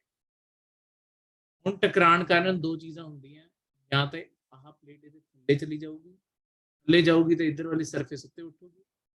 ਸਾਊਥ ਅਮਰੀਕਾ ਦਾ ਤੁਸੀਂ ਆਹ ਹਿੱਸਾ ਦੇਖੋਗੇ ਨਾ, ਇੱਥੇ ਪਹਾੜ ਬਣੇ ਹੋਏ, ਇੱਥੇ ਤੁਹਾਡੇ ਐਂਡੀਜ਼ ਨਾਮ ਤੋਂ ਇੱਥੇ ਤੁਹਾਡੇ ਪਹਾੜ ਐਗਜ਼ਿਸਟ ਕਰਦੇ ਆ, ਕਿਉਂਕਿ ਜਦੋਂ ਇਹ ਦੋਨੋਂ ਸਰਫੇਸਿਸ ਆ ਕੇ ਟਕਰਾਈਆਂ, ਇੱਕ ਸਰਫੇਸ ਉੱਤੇ ਨੂੰ ਹੋਗੀ, ਆ ਤੁਹਾਡੇ ਪਹਾੜ ਬਣ ਗਏ, ਥੱਲੇ ਨੂੰ ਦਬ ਗਈ, ਉੱਤੇ ਨੂੰ ਚਲੇਗੀ। ਮੈਂ ਤੁਹਾਨੂੰ ਹੁਣੇ ਅੱਗੇ ਜਾ ਕੇ ਵੀ ਦੱਸੂਗਾ, ਠੀਕ ਹੈ। ਦੂਜੇ ਪਾਸੇ ਆ ਜਿਹੜੀ ਪਲੇਟ ਹੈ, ਦੇਖੋ ਜਦੋਂ ਤੁਸੀਂ ਇਹ ਸਾਰੇ ਸਮੁੰਦਰਾਂ ਨੂੰ ਦੇਖੋਗੇ, ਇਹ ਸਾਰੀ ਜ਼ਿਆਦਾਤਰ ਜਿਹੜੀ ਮੈरून ਕਲਰ ਦੀ ਬਾਉਂਡਰੀ ਹੈ ਨਾ, ਸਮੁੰਦਰਾਂ ਦੇ ਅੰਦਰ ਹੈ। ਇਹ ਕੀ ਚੀਜ਼ ਦਿਖਾਉਂਦੀ ਹੈ? ਇਹ ਦਿਖਾਉਂਦੀ ਹੈ ਕਿ ਦੇਖੋ ਜ਼ਿਆਦਾਤਰ ਜਿਹੜੀ ਧਰਤੀ ਦੇ ਅੰਦਰ ਇੱਕ ਦੂਜੇ ਤੋਂ ਦੂਰ ਜਾ ਰਹੇ ਹੈ ਨਾ, ਇਹ ਇਸ ਤਰੀਕੇ ਨਾਲ ਜਾ ਰਹੇ ਆ, ਇਹ ਤੁਹਾਡੇ ਸਮੁੰਦਰ ਦੇ ਅੰਦਰ ਦਰਾਰਾਂ ਆਈਆਂ। ਇਹਦਾ ਕੀ ਮਤਲਬ ਹੈ? ਇਹਦਾ ਇਹ ਮਤਲਬ ਹੈ ਕਿ ਜਿਹੜੇ ਸਮੁੰਦਰ ਹੈ ਨਾ, ਸਭ ਤੋਂ ਜ਼ਿਆਦਾ ਦੁਨੀਆ ਦੇ ਜਿਹੜੇ ਵੋਲਕੈਨੋ ਆ ਸਮੁੰਦਰ ਦੇ ਅੰਦਰ ਬਣੇ। ਆਪਾਂ ਨੂੰ ਇਹ ਪਤਾ ਨਹੀਂ ਚੱਲਦਾ, ਪੂਰਾ ਸਮੁੰਦਰ ਲਗਾ ਲਓ, ਆਪਾਂ ਇਨਸਾਨੀ क्योंकि समुद्र अपने आप 10 किलोमीटर 16 किलोमीटर बहुत गहरे हो सकते हैं, ठीक है। अपनी उत्ते छोटी जी बोट जा रही है, शिप लगा लो, वड्डी शिप जा रही है, किते भी जा रही है, ਆਪਾਂ ਨੂੰ ਕੋਈ ਆਈਡੀਆ ਨਹੀਂ ਹੋ ਸਕਦਾ ਸਮੁੰਦਰ ਦੇ ਅੰਦਰ ਬਹੁਤ ਜ਼ਿਆਦਾ ਗਹਿਰਾਈ 'ਚ ਇੱਥੇ ਕਿਤੇ ਤੁਹਾਡਾ ਇੱਕ ਵੋਲਕੈਨੋ ਫਟ ਰਿਹਾ ਹੋਵੇ, ਵੋਲਕੈਨੋ ਫਟ ਰਿਹਾ ਹੋਵੇ, ਇਹਦੇ ਆਸ-ਪਾਸ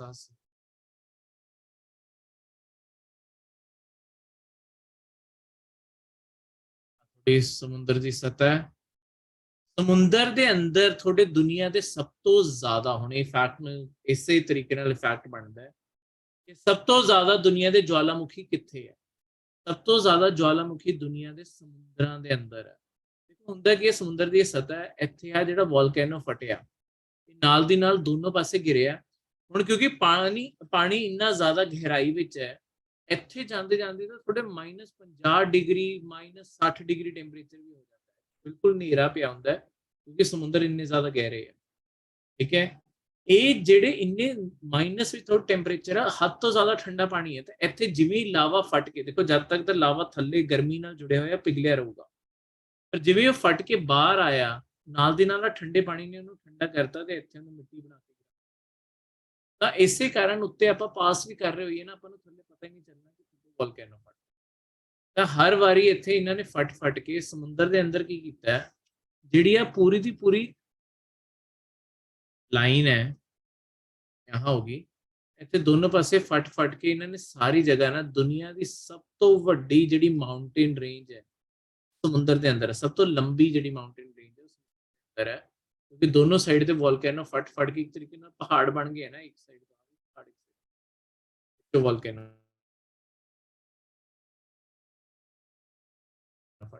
ਦੁਨੀਆ ਦੀ ਸਭ ਤੋਂ ਵੱਡੀਆਂ ਤੇ ਕਿਉਂਕਿ ਅੱਡ-ਅੱਡ ਜਗ੍ਹਾ ਤੇ ਜਾ ਰਹੀ ਹੈ, ਜੇ ਤੁਸੀਂ ਇਹਨੂੰ ਦੇਖੋ ਸਾਰੀ ਦੁਨੀਆ ਘੁੰਮ ਰਹੀ ਹੈ। ਤੇ ਇਹਦੇ ਵਿੱਚ ਵੀ ਸਭ ਤੋਂ ਜ਼ਿਆਦਾ ਜਿਹੜੇ ਵੋਲਕੈਨੋ ਹੈ, ਜਿਹੜੇ ਤੁਹਾਡੇ ਜਵਾਲਾਮੁਖੀ ਉਹ ਪੈਸੀਫਿਕ ਪਲੇਟ ਦੇ ਚਾਰੋਂ ओर ਹੈ। ਇਸ ਪਲੇਟ ਦੀ ਬਾਉਂਡਰੀ ਤੁਸੀਂ ਜ਼ਿਆਦਾਤਰ ਦੇਖੋਗੇ ਸਾਰੇ ਪੈਸੀਫਿਕ ਪਲੇਟ ਦੇ ਚਾਰੋਂ ओर ਤੁਹਾਡੇ ਕੀ ਕਹਿੰਦੇ ਇਹ ਬਾਉਂਡਰੀ ਬਾਉਂਡਰੀ। ਇਹਦੇ ਕਾਰਨ ਹੁੰਦਾ ਕੀ ਹੈ, ਤਾਂ ਹੀ ਆਪਾਂ ਪੈਸੀਫਿਕ ਪਲੇਟ ਨੂੰ ਨਾ ਇੰਗਲਿਸ਼ ਵਿੱਚ ਬੋਲਿਆ ਜਾਂਦਾ ਹੈ ਰਿੰਗ ਆਫ ਫਾਇਰ ਹੈ, ਕਿਉਂਕਿ ਇਹਦੇ ਚਾਰੋਂ ओर ਵੋਲਕੈਨੋ ਹੀ ਵੋਲਕੈਨੋ ਸਮੁੰਦਰ ਦੇ ਅੰਦਰ ਹੈ। ਸਾਰੀ ਸਾਰੀ ਇੱਕ ਅੱਗ ਦੀ ਇੱਕ ਰਿੰਗ ਬਣੀ ਹੋਈ ਹੈ ਪੈਸੀਫਿਕ ਪਲੇਟ। ਕਦੇ ਵੀ ਪੇਪਰ ਵਿੱਚ ਆ ਜਾਏ ਕਿ ਰਿੰਗ ਆਫ ਫਾਇਰ ਕਿਹਨੂੰ ਬੋਲਿਆ ਜਾਂਦਾ ਧਰਤੀ ਤੇ, ਪੈਸੀਫਿਕ ਪਲੇਟ ਨੂੰ ਤੁਹਾਡੇ ਰਿੰਗ ਆਫ ਫਾਇਰ ਬੋਲਿਆ ਜਾਂਦਾ। ਦਾ ਕਾਰਨ ਹੈ ਕਿਉਂਕਿ ਉਹਦੇ ਚਾਰੋਂ ओर ਤੁਹਾਡੇ ਫਿਰ ਹੁਣ ਇਹ ਤੋਂ ਅੱਗੇ ਵਧਦੇ ਹੋਏ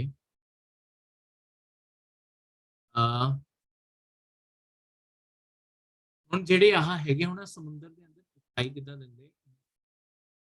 ਦੇਖੋ ਆਹ ਹੈਗੀ ਹੈ ਪਲੇਟਾਂ ਨੂੰ ਵੱਖ ਕਰਨ ਵਾਲੀ ਸੀਮਾ, ਜਿੱਥੇ ਇਹ ਪਲੇਟਾਂ ਅੱਡ ਹੋ ਰਹੀਆਂ। ਆਹ ਸਮੁੰਦਰ ਦੇ ਅੰਦਰੋਂ ਦੀ ਪਾਣੀ ਹੈ, ਪਾਣੀ ਦੇ ਅੰਦਰ ਕਿੱਦਾਂ ਦਿਖਦਾ ਹੈ, ਆ ਸਾਰਾ ਦਾ ਸਾਰਾ ਇੱਥੇ ਵੋਲਕੈਨੋ ਫਟ ਕੇ ਬਾਹਰ ਆ। ਜਦੋਂ ਇਹ ਵੋਲਕੈਨੋ ਸਾਰੇ ਅੰਦਰ ਆ ਵੋਲਕੈਨੋ ਜਿਹੜੇ ਹੈਗੇ ਤੁਹਾਡੇ ਜਵਾਲਾਮੁਖੀ ਲਗਾਤਾਰ ਇੱਕ ਪੂਰੀ ਲਾਈਨ ਵਾਂਗੂ ਚੱਲਦੇ ਇਹ। ਇਹਦੇ ਕਾਰਨ ਇਹ ਦੋਨੋਂ ਪਾਸੇ ਆਪਣਾ ਇੱਧਰ ਜਵਾਲਾਮੁਖੀ ਕਿਤੇ ਨਾ ਕਿਤੇ ਫਟਦੇ ਰਹਿੰਦੇ ਤੇ ਆਪਣੀ ਮਿੱਟੀ ਗਿਰਦੇ ਰਹਿੰਦੇ। ਇਸੇ ਕਾਰਨ ਇੱਥੇ ਆ ਦੋਨੋਂ ਪਾਸੇ ਆ ਪਹਾੜਾਂ ਦੀ ਰੇਂਜ ਬਣ, ਇੱਥੋਂ ਦੀ ਮਿੱਟੀ ਗਿਰ ਗਿਰ ਕੇ ਹੌਲੀ ਹੌਲੀ ਅੱਗੇ ਵੀ ਵੱਧਦੀ ਜਾਂਦੀ। ਠੀਕ ਹੈ, ਇਹ ਇੱਕ ਹੋਰ ਧਰਤੀ ਦੇ ਜ਼ਰੂਰੀ ਚੀਜ਼ ਵਿੱਚ ਪਾਰਟਿਸਿਪੇਟ ਕਰਨ ਚ ਹੈਲਪ ਕਰਦੀ ਆ, ਉਹ ਹੈਗਾ ਤੁਹਾਡੀ ਧਰਤੀ ਆਪਣੀ ਜਿਹੜੀ ਸਾਰੀ ਮਿੱਟੀ ਹੈ, ਮਿੱਟੀ ਨੂੰ ਰੀਸਾਈਕਲ ਕਿੱਦਾਂ ਕਰਦੀ ਹੈ। ਪੁਰਾਣੀ ਮਿੱਟੀ ਤੋਂ ਨਵੀਂ ਮਿੱਟੀ ਉਹ ਕਿੱਦਾਂ ਲੈ ਕੇ ਆਉਂਦੀ ਹੈ। ਦੇਖੋ ਜਿਹੜੀ ਵੀ ਨਵੀਂ ਮਿੱਟੀ ਹੈ, ਜਿੰਨਾ ਤੁਸੀਂ ਆਹ ਅੰਦਰ ਜਿਹੜੀ ਫਟ ਕੇ ਆ ਰਹੀ ਹੈ, ਇਹ ਬਿਲਕੁਲ ਹੁਣੇ ਜਾ ਕੇ ਇਹ ਤਾਂ ਪਿਘਲੀ ਹੋਈ ਸੀ ਨਾ, ਇਹਦੇ ਬਿਲਕੁਲ ਨਾਲ ਜਾ ਕੇ ਗਿਰ ਰਹੀ ਹੈ ਤੇ ਬਿਲਕੁਲ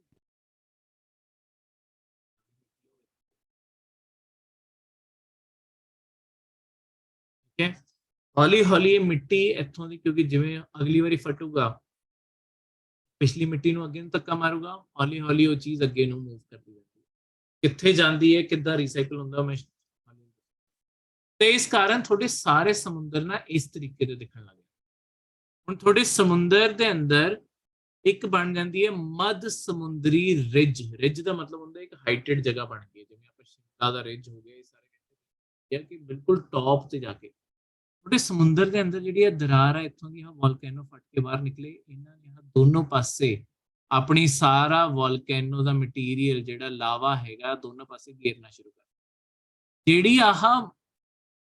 ਸੈਂਟਰ ਵਿੱਚ ਸਿੱਧੀ ਚਲਦੀਆਂ ਹੋਈਆਂ ਲਾਈਨਾਂ ਬਣ ਚੁੱਕੀਆਂ ਨਾ ਸਮੁੰਦਰ ਦੇ, ਇਹਨਾਂ ਨੂੰ ਕਹਿੰਦੇ ਆ ਮੱਧ ਸਮੁੰਦਰੀ ਰਿਜ। ਠੀਕ ਹੈ, ਜਿਨ੍ਹਾਂ ਨੂੰ ਮੈਂ ਦੱਸਿਆ ਕਿ ਦੁਨੀਆ ਦੇ ਸਭ ਤੋਂ ਲੰਬੇ ਜਿਹੜੇ ਵੋਲਕੈਨੋ ਆ ਉਹ ਸਮੁੰਦਰ ਦੇ ਅੰਦਰ ਹੈ। ਵੋਲਕੈਨੋ ਕਹਿੰਦਾ ਪਹਾੜਾਂ ਦੀ ਜਿਹੜੀ ਰੇਂਜ ਹੈ ਸਭ ਤੋਂ ਜ਼ਿਆਦਾ ਸਮੁੰਦਰਾਂ ਦੇ ਅੰਦਰ ਹੈ। ਉਹ ਇਸੇ ਤਰੀਕੇ ਨਾਲ ਕਿਉਂਕਿ ਜਿਹੜੀ ਪੂਰੀ ਲਾਈਨ ਇਕੱਠੇ ਜਵਾਲਾਮੁਖੀਆਂ ਦੀ ਬਣ ਗਈ ਹੈ, ਇਹਦੇ ਅੰਦਰੋਂ ਜਿਹੜੇ ਫਟ ਫਟ ਕੇ ਆ ਰਹੇ ਆ, ਲਗਾਤਾਰ ਪਹਾੜ ਬਣਾ ਰਹੇ ਆ। ਇਸ ਕਾਰਨ ਇਹਨੂੰ ਇੰਗਲਿਸ਼ ਵਿੱਚ ਸ਼ਾਰਟ ਵੇ, ਮਤਲਬ ਇਹਨੂੰ ਇੰਗਲਿਸ਼ ਵਿੱਚ ਮਿਡ ਓਸ਼ੀਆਨਿਕ ਰਿਜਸ ਵੀ ਕਹਿੰਦੇ ਆ। ਇਹ ਸ਼ਾਰਟ ਵਿੱਚ ਕਈ ਵਾਰੀ ਲਿਖਿਆ ਹੋਊਗਾ MOR ਦਾ ਮਤਲਬ ਹੀ ਹੈ ਕਿ ਮੱਧ ਸਮੁੰਦਰੀ, ਮਿਡ ਸੈਂਟਰ ਵਿੱਚ। ਸਮੁੰਦਰਾਂ ਦੇ ਵਿੱਚ ਆਹ ਦਰਾਰਾਂ ਆਈਆਂ ਹੋਈਆਂ ਤੇ ਇਹ ਦਰਾਰਾਂ ਤੋਂ ਤੁਹਾਡੇ ਸਭ ਤੋਂ ਜ਼ਿਆਦਾ ਜਵਾਲਾਮੁਖੀ ਫਟਦੇ। ਦੇਖੋ ਇਹ ਆਪਣੇ ਇਨਸਾਨਾਂ ਲਈ ਮੰਨਣਾ ਥੋੜਾ ਮੁਸ਼ਕਿਲ ਹੈ ਜੇ ਤੁਸੀਂ ਨਹੀਂ ਪੜ੍ਹਿਆ ਹੋਇਆ ਕਿ ਸਭ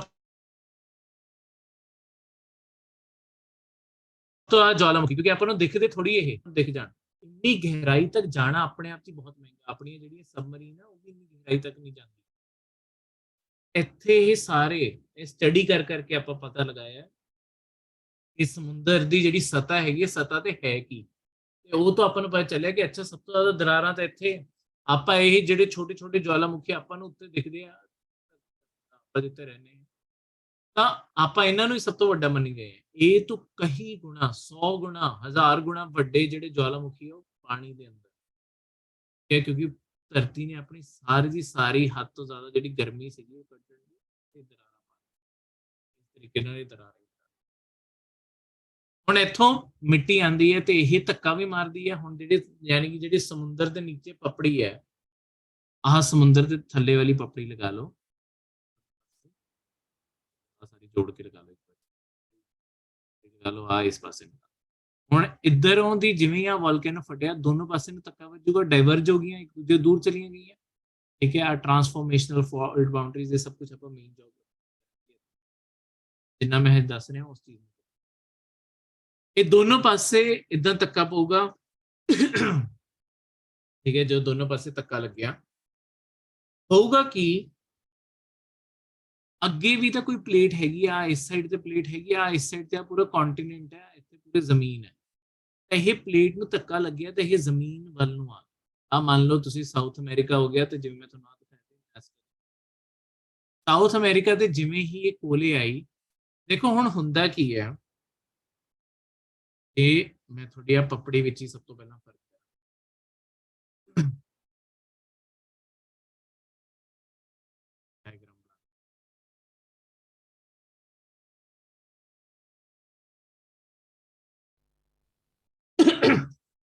देखो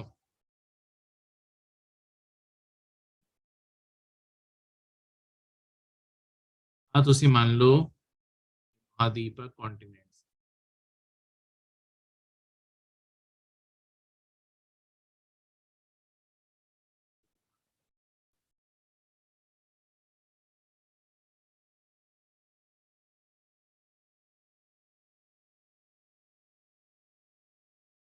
ਆ ਜਿਹਦੇ ਉੱਤੇ ਆਪਾਂ ਰਹਿੰਦੇ, ਇੱਥੇ ਪਹਾੜ ਵੀ ਹੈਗੇ ਆ, ਪਲੇਨ ਵੀ ਹੈਗੇ ਆ, ਸਾਰਾ ਇਲਾਕਾ ਇਹ ਹੋ ਗਿਆ ਆਪਣੇ ਮਹਾਦੀਪ ਯਾਨੀ ਕਿ ਕੰਟੀਨੈਂਟ। ਦੂਜੇ ਪਾਸੇ ਆ ਹੋਗੀ ਤੁਹਾਡੀ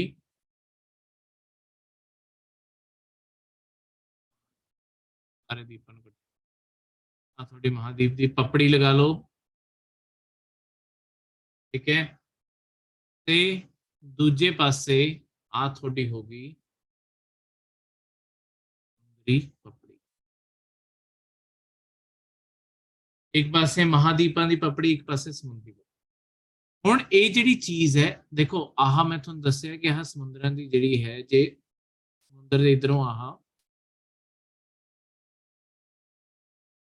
ਇਹਦੇ ਫਟਣ ਕਾਰਨ ਕੀ ਹੋਇਆ, ਜਿਹੜੀ ਇਹ ਸਮੁੰਦਰੀ ਪਪੜੀ ਇਹਨੂੰ ਧੱਕਾ ਲੱਗਿਆ ਹੋਊਗਾ। ਆਹ ਜਿਹੜੀ ਬਾਉਂਡਰੀ ਹੈ, ਆ ਦੇਖੋ ਜਿਹੜੀ ਇਹ ਸਮੁੰਦਰੀ ਪਪੜੀ ਹੈ, ਜਿਹੜੀ ਪੂਰੀ ਥੱਲੇ ਟੈਕਟੋਨਿਕ ਪਲੇਟ ਹੋਊਗੀ, ਟੈਕਟੋਨਿਕ ਪਲੇਟ ਇਸ ਸਾਈਡ ਨੂੰ ਮੂਵ ਕਰਦੇ ਕਰਦੇ ਆ ਕੇ ਆਹ ਜਿਹੜੀ ਮਹਾਦੀਪ ਦੀ ਪਪੜੀ ਇਹਦੇ ਨਾਲ ਆ ਕੇ ਟਕਰਾਈ। ਟਕਰਾਉਣ ਨਾਲ ਦੋ ਚੀਜ਼ਾਂ ਹੋ ਸਕਦੀਆਂ। ਠੀਕ ਹੈ, ਪਹਿਲੀ ਚੀਜ਼ ਹੋ ਸਕਦੀ ਹੈ ਕੋਈ ਕਿਸੇ ਦੇ ਥੱਲੇ ਚਲਾ ਜਾਵੇ, ਇੱਕ ਇਹਨਾਂ ਵਿੱਚੋਂ ਕੋਈ ਉੱਤੇ ਉੱਡ ਜੇ ਤੇ ਦੂਜਾ ਥੱਲੇ, ਇਸ ਤਰੀਕੇ ਨਾਲ ਕੁਝ ਇੱਕ ਹੋ ਸਕਦਾ, ਦੋਨੋਂ ਉੱਤੇ ਨੂੰ ਉੱਠ ਕੇ ਦੂਜਾ ਵੀ। ਠੀਕ ਹੈ, ਪਰ ਇੱਕ ਚੀਜ਼ ਯਾਦ ਰੱਖੋ, ਦੇਖੋ ਹੁਣ ਜਿਹੜੇ ਆਪਣੇ ਜਿੰਨੇ ਮਹਾਦੀਪ ਬਣੇ ਆ ਤੇ ਜਿੰਨੇ ਸਮੁੰਦਰ ਬਣੇ ਆ, ਇਹ ਵੀ ਅੱਡ-ਅੱਡ ਚੀਜ਼ਾਂ ਤੋਂ ਬਣੇ। ਮਹਾਦੀਪ ਆਪਣੇ ਦੇਖੋ ਇਦਾਂ ਨਹੀਂ ਹੁੰਦਾ ਕਿ ਜਿੱਥੇ ਮਹਾਦੀਪ ਆਪਾਂ ਨੂੰ, ਤੁਸੀਂ ਸਮੁੰਦਰ ਦੇ ਕਿਨਾਰੇ ਜਾਓਗੇ, ਜਿੱਥੇ ਸਮੁੰਦਰ ਤੁਹਾਨੂੰ ਦਿਖ ਰਿਹਾ ਉੱਥੋਂ ਐਕਚੁਅਲੀ ਸਮੁੰਦਰ ਸ਼ੁਰੂ ਹੁੰਦਾ। ਆਪਣੇ ਨਾ ਪਾਣੀ ਤਾਂ ਇੱਥੋਂ ਦੀ ਸ਼ੁਰੂ ਹੋ ਜਾਂਦਾ, ਪਰ ਆਪਣੇ ਅੱਗੇ ਵੀ ਮਹਾਦੀਪ ਚੱਲਦੇ ਰਹਿੰਦੇ ਆ। ਦੇਖੋ ਆ ਸਮੁੰਦਰ ਸ਼ੁਰੂ ਹੋ ਗਿਆ, ਸਮੁੰਦਰ ਦੇ ਅੰਦਰ ਵੀ ਤੁਹਾਡਾ ਮਹਾਦੀਪ ਖਤਮ ਨਹੀਂ ਹੁੰਦਾ, ਬਹੁਤ ਅੱਗੇ ਜਾ ਕੇ ਖਤਮ ਹੁੰਦਾ। ਕਈ ਵਾਰੀ ਆਪਣੇ ਆਪ 'ਚ 200 ਕਿਲੋਮੀਟਰ ਤੱਕ ਵੀ ਚੱਲਦੇ ਜਾਂਦੇ, ਯਾਨੀ ਕਿ ਆਪਾਂ ਇੱਥੇ ਆਹ ਬੀਚ ਤੇ ਜਾਂਦੇ ਆ, ਸਮੁੰਦਰ ਦੇ ਕੋਨੇ ਤੇ ਜਾਂਦੇ ਆ, ਲੱਗਦਾ ਆਪਾਂ ਬਿਲਕੁਲ ਕੋਨੇ ਤੇ ਆ ਕੇ ਖੜੇ। ਠੀਕ ਹੈ, ਇਦਾਂ ਨਹੀਂ ਹੁੰਦਾ, ਹੌਲੀ ਹੌਲੀ ਮਹਾਦੀਪ ਡੁੱਬਦੇ ਜਾਂਦੇ ਆ, ਗਹਿਰੇ ਹੁੰਦੇ ਜਾਂਦੇ ਆ, ਇੱਕ ਜਗ੍ਹਾ ਆਊਗੀ ਜਿੱਥੇ ਜਾ ਕੇ ਮਹਾਦੀਪ ਜਾ ਕੇ ਤੋਂ ਬਾਅਦ ਤੁਹਾਡੀ ਸਮੁੰਦਰ ਦੀ ਪਪੜੀ ਸ਼ੁਰੂ ਤੇ ਉਹਦੇ ਸਮੁੰਦਰ ਸ਼ੁਰੂ ਤੋਂ ਉੱਤੇ ਸਿਰਫ ਸਮੁੰਦਰ ਦਾ ਪਾਣੀ ਆਇਆ। ਇਸ ਕਾਰਨ ਤੁਹਾਡੇ ਸਮੁੰਦਰ ਦੀ ਜਿਹੜੀ ਪਪੜੀ ਹੈ, ਇਹ ਦੇ ਬਰਾਬਰ ਕਿਉਂ ਨਹੀਂ ਹੈ, ਮਤਲਬ ਹੁਣ ਨੂੰ ਤਾਂ ਇਹ ਵੀ ਇੱਥੇ ਹੋ ਸਕਦੀ ਸੀ ਨਾ, ਇਹ ਥੱਲੇ ਕਿਉਂ ਆ ਤੇ ਆ ਉੱਤੇ ਕਿਉਂ? ਦੇਖੋ ਕਿਉਂਕਿ ਇਹ ਵੀ ਨਾ ਅੱਡ-ਅੱਡ ਚੀਜ਼ਾਂ ਨਾਲ ਬਣੇ ਹੋਏ ਆ, ਸੇਮ ਚੀਜ਼ ਨਾਲ ਇਹਨਾਂ ਦੇ ਵੀ ਬਣਨ ਦੇ ਅੱਡ-ਅੱਡ ਚੀਜ਼ਾਂ ਹੈ ਜਿਹੜੀਆਂ ਹੈ। ਜਿਹੜਾ ਇੱਕ ਚੀਜ਼ ਕਾਮਨ ਮੈਂ ਤੁਹਾਨੂੰ ਦੱਸੀ ਸੀ ਪਹਿਲਾਂ, ਉਹ ਸੀਗੀ ਕਿ ਦੋਨੋਂ ਦੇ ਦੋਨੋਂ ਸਿਲਿਕਾ ਤੋਂ ਬਣੇ ਹੋਏ ਆ। ਧਰਤੀ ਦੇ ਸਭ ਤੋਂ ਅੰਦਰ ਲੋਹਾ, ਧਰਤੀ ਦੇ ਸਭ ਤੋਂ ਉੱਤੇ ਜਿਹੜੀ ਚੀਜ਼ ਹੈ ਸਿਲਿਕਾ ਹੈ। ਠੀਕ ਹੈ, ਆਹ ਜਿਹੜਾ ਹੈਗਾ ਇਹ ਬਣਿਆ ਹੋਇਆ ਆਪਣੇ ਆਪ ਦੋਨੋਂ ਬਣੇ ਹੋਏ ਸਿਲਿਕਾ ਨਾਲ ਹੀ ਹੈ। ਪਹਿਲੀ ਗੱਲ ਤਾਂ ਸਿਲਿਕਾ ਤੇ ਇਹਦੇ ਨਾਲ ਇੱਥੇ ਇਹਦਾ ਸਭ ਤੋਂ ਜਿਹੜੀ ਚੀਜ਼ ਹੈਗੀ ਉਹ ਹੈਗਾ ਐਲੂਮੀਨਾ।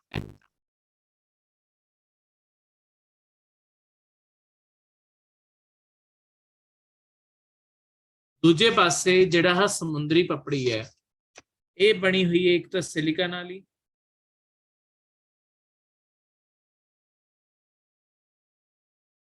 ਦੂਜਾ ਇਹ ਜੋ ਬਣੀ ਹੋਈ ਹੈ ਨਾ ਉਹ ਬਣੀ ਹੋਈ ਹੈ ਮੈਗਨੀਸ਼ੀਅਮ।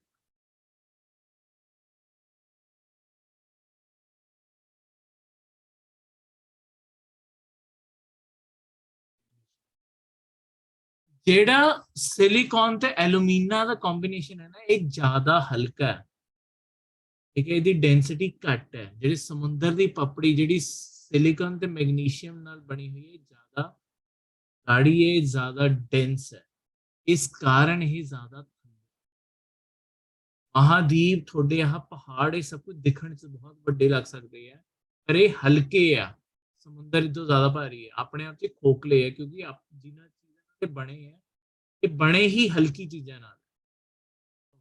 ਧਰਤੀ ਦੇ ਮੁਕਾਬਲੇ ਆਪਾਂ ਚੱਕਾਂਗੇ ਤਾਂ ਆਪਾਂ ਨੂੰ ਤਾਂ ਭਾਰੀ ਲੱਗੂਗਾ, ਧਰਤੀ ਦੇ ਮੁਕਾਬਲੇ ਇਹ ਸਾਰੀ ਚੀਜ਼ਾਂ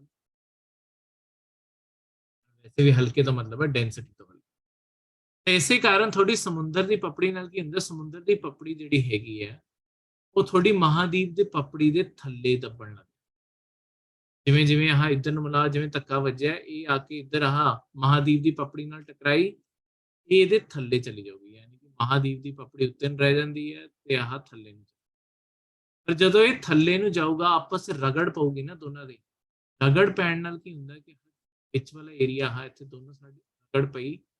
ਇਹ ਦੋਨੋਂ ਪਾਸੇ ਦੀ ਰਗੜ ਪੈਣ ਕਾਰਨ ਆਹ ਏਰੀਆ ਹੀ ਟੁੱਟ ਜਾਂਦਾ।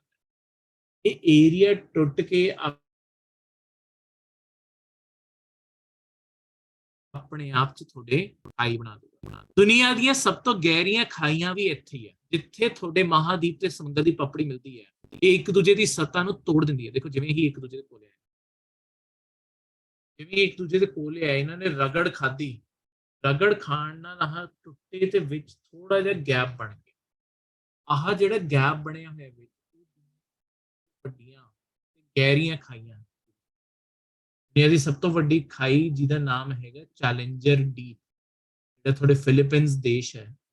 ਉੱਥੇ ਬਣੀ ਹੋਈ ਹੈ ਚੈਲੰਜਰ ਡੀਪ। ਮਤਲਬ ਵੱਡੀ ਜਿਹੜੀ ਪੂਰੀ ਖਾਈ ਹੈ ਉਹਦਾ ਆਪਣੇ ਆਪ 'ਚ ਨਾਮ ਮਰਿਆਨਾ ਟ੍ਰੈਂਚ ਹੈ, ਮਰਿਆਨਾ ਟ੍ਰੈਂਚ, ਮਰਿਆਨਾ। ਉਹਦੇ ਅੰਦਰ ਜਿਹੜਾ ਸਭ ਤੋਂ ਗਹਿਰਾ ਹਿੱਸਾ ਹੈਗਾ ਉਹਨੂੰ ਕਹਿੰਦੇ ਆ ਚੈਲੰਜਰ ਡੀਪ। ਇਸ ਤਰੀਕੇ ਨਾਲ ਤਾਂ ਹੁੰਦਾ ਕੀ ਹੈ, ਹੁਣ ਜਦੋਂ ਆਹ ਧਰਤੀ ਦੋਨੋਂ ਪਾਸੇ ਥੋੜੀ ਆਹ ਓਸ਼ੈਨਿਕ ਕਰਸਟ ਜਿਹਨੂੰ ਪਪੜੀ ਕਹਿੰਦੇ ਆ ਉਹਨੂੰ ਧੱਕਾ ਲੱਗਿਆ, ਇਹ ਤੁਹਾਡੇ ਆਹ ਲੈਂਡ ਵੱਲ ਜਾਣਗੇ, ਇਹਦੇ ਜਾ ਕੇ ਥੱਲੇ ਦੱਬਣ ਟਾਪੂ ਵੀ ਬਣੇ ਹੋਏ ਆ, ਤੈਨੂੰ ਰਹਿ ਗਈ ਥੱਲੇ ਨੂੰ ਦੱਬ ਗਈ। ਤਾਂ ਇੱਥੇ ਆ ਜਿੰਨੀ ਮਿੱਟੀ ਹੈ ਇਹ ਮਿੱਟੀ ਵੀ ਤਾਂ ਥੱਲੇ ਨੂੰ ਦੱਬ ਜੂਗੀ ਤੇ ਜਿਵੇਂ ਜਿਵੇਂ ਇਹ ਮਿੱਟੀ ਥੱਲੇ ਦੱਬੂਗੀ ਇੱਕ ਲੈਵਲ ਆਊਗਾ, ਐਸਟੀਨੋਸਫੀਅਰ ਦਾ ਲੈਵਲ ਆ ਜਾਊਗਾ। ਐਸਟੀਨੋਸਫੀਅਰ ਦੇ ਲੈਵਲ ਤੇ ਆਉਣ ਤੋਂ ਪਹਿਲਾਂ ਇਹ ਪਿਘਲਣ ਲੱਗ ਜਾਂਦੀ ਹੈ, ਫਿਰ ਇਹ ਐਸਟੀਨੋਸਫੀਅਰ ਦਾ ਹਿੱਸਾ, ਫਿਰ ਇਹ ਦੁਆਰਾ ਤੋਂ ਕਦੀ ਨਾ ਕਦੀ ਕਿਤੋਂ ਨਾ ਕਿਤੋਂ ਜਾ ਕੇ ਦੁਆਰਾ ਫਟੂਗੀ। ਇਹ ਇਮੀਡੀਏਟਲੀ ਨਹੀਂ, ਕਦੀ ਨਾ ਕਦੀ ਤਾਂ ਫਟੂਗੀ ਨਾ, ਇਹ ਤਾਂ ਨਵੀਂ ਮਿੱਟੀ। ਇਸ ਤਰੀਕੇ ਨਾਲ ਪੂਰਾ ਰੀਸਾਈਕਲਿੰਗ ਦੀ ਇੱਕ ਚੇਨ ਬਣ ਜਾਂਦੀ ਹੈ ਕਿ ਨਵੀਂ ਮਿੱਟੀ ਨਿਕਲੇ, ਪੁਰਾਣੀ ਮਿੱਟੀ ਧੱਸ ਜੇ, ਨਵੀਂ ਮਿੱਟੀ। ਤਾਂ ਧਰਤੀ ਨੇ ਆਪਣੇ ਇਸ ਤਰੀਕੇ ਨਾਲ ਪੂਰੇ ਇੱਕ ਸਾਈਕਲ ਬਣਾਇਆ ਹੋਇਆ ਕਿ ਲਗਾਤਾਰ ਤੁਹਾਡੀ ਮਿੱਟੀ ਜਿਹੜੀ ਹੈਗੀ ਆ ਉਹ ਧਰਤੀ ਨੂੰ ਬਦਲਦੀ ਰਹੇ ਇਸ ਤਰੀਕੇ ਨਾਲ। ਜਿੱਥੇ ਆ ਥੱਲੇ ਦਬਿਆ ਤੇ ਦੂਜੇ ਪਾਸੇ ਚੱਕਦਾ ਤਾਂ ਹੀ ਥੋੜੇ ਕਈ ਕੰਟੀਨੈਂਟਸ ਇਦਾਂ ਜਿਵੇਂ ਨਾਰਥ ਅਮਰੀਕਾ ਵੀ ਲਗਾ ਲਓ, ਉੱਥੇ ਰੌਕੀਜ਼ ਬਣੇ ਹੋਏ ਆ, ਸਾਊਥ ਅਮਰੀਕਾ ਤੇ ਐਂਡੀਜ਼ ਬਣੇ ਵੀ ਆ, ਦੇਖੋ ਤੁਹਾਡੇ ਪਹਾੜ ਬਣੇ ਹੋਏ ਆ, ਇਹ ਵੀ ਆ ਤੁਹਾਡੇ ਪੂਰੀ ਜਗ੍ਹਾ ਤੇ ਪਹਾੜ ਥੱਲੇ ਐਂਡੀਜ਼ ਕਹਿੰਦੇ ਇਹਨਾਂ ਨੂੰ, ਰੌਕੀਜ਼। ਮੇਨ ਜੀਓਗ੍ਰਾਫੀ ਵਿੱਚ ਕਰਾਂਗੇ ਜ਼ਿਆਦਾ, ਅੱਜ ਆਪਾਂ ਐਟਲਸ ਵੀ ਕਰਨੀ ਹੈ, ਐਟਲਸ ਦੇ ਟਾਈਮ ਵੀ ਕਰਵਾਉਂਗਾ। ਤਾਂ ਇਸ ਤਰੀਕੇ ਨਾਲ ਜਿੱਥੇ ਵੀ ਇੱਕ ਦੂਜੇ ਨਾਲ ਆ ਕੇ ਟਕਰਾਉਂਦੇ ਇੱਕ ਥੱਲੇ ਨੂੰ ਚਲਾ ਜਾਂਦਾ ਹੈ, ਇੱਕ ਇਦਾਂ ਉੱਤੇ ਨੂੰ, ਠੀਕ ਹੈ। ਹੁਣ ਆਹ ਚੀਜ਼ ਧਰਤੀ ਦੀ ਜਿਹੜੀ ਪਪੜੀ ਹੈਗੀ ਹੈ, ਜਿਹੜੀ ਧਰਤੀ ਦੀ ਪਪੜੀ ਹੈਗੀ ਹੈ ਉਹ ਕਿਸ ਤਰੀਕੇ ਨਾਲ ਬਣੀ ਹੋਈ ਹੈ। ਆ ਦੇਖੋ ਸਮੁੰਦਰ ਦੀ ਜਿਹੜੀ ਪਪੜੀ ਹੈ ਆਹ ਇਸ ਤਰੀਕੇ ਨਾਲ ਇਹਦੇ ਥੱਲੇ ਦੱਬੀ ਜਾਂਦੀ एक कॉन्टिनेंट दी आ गलत लिखा है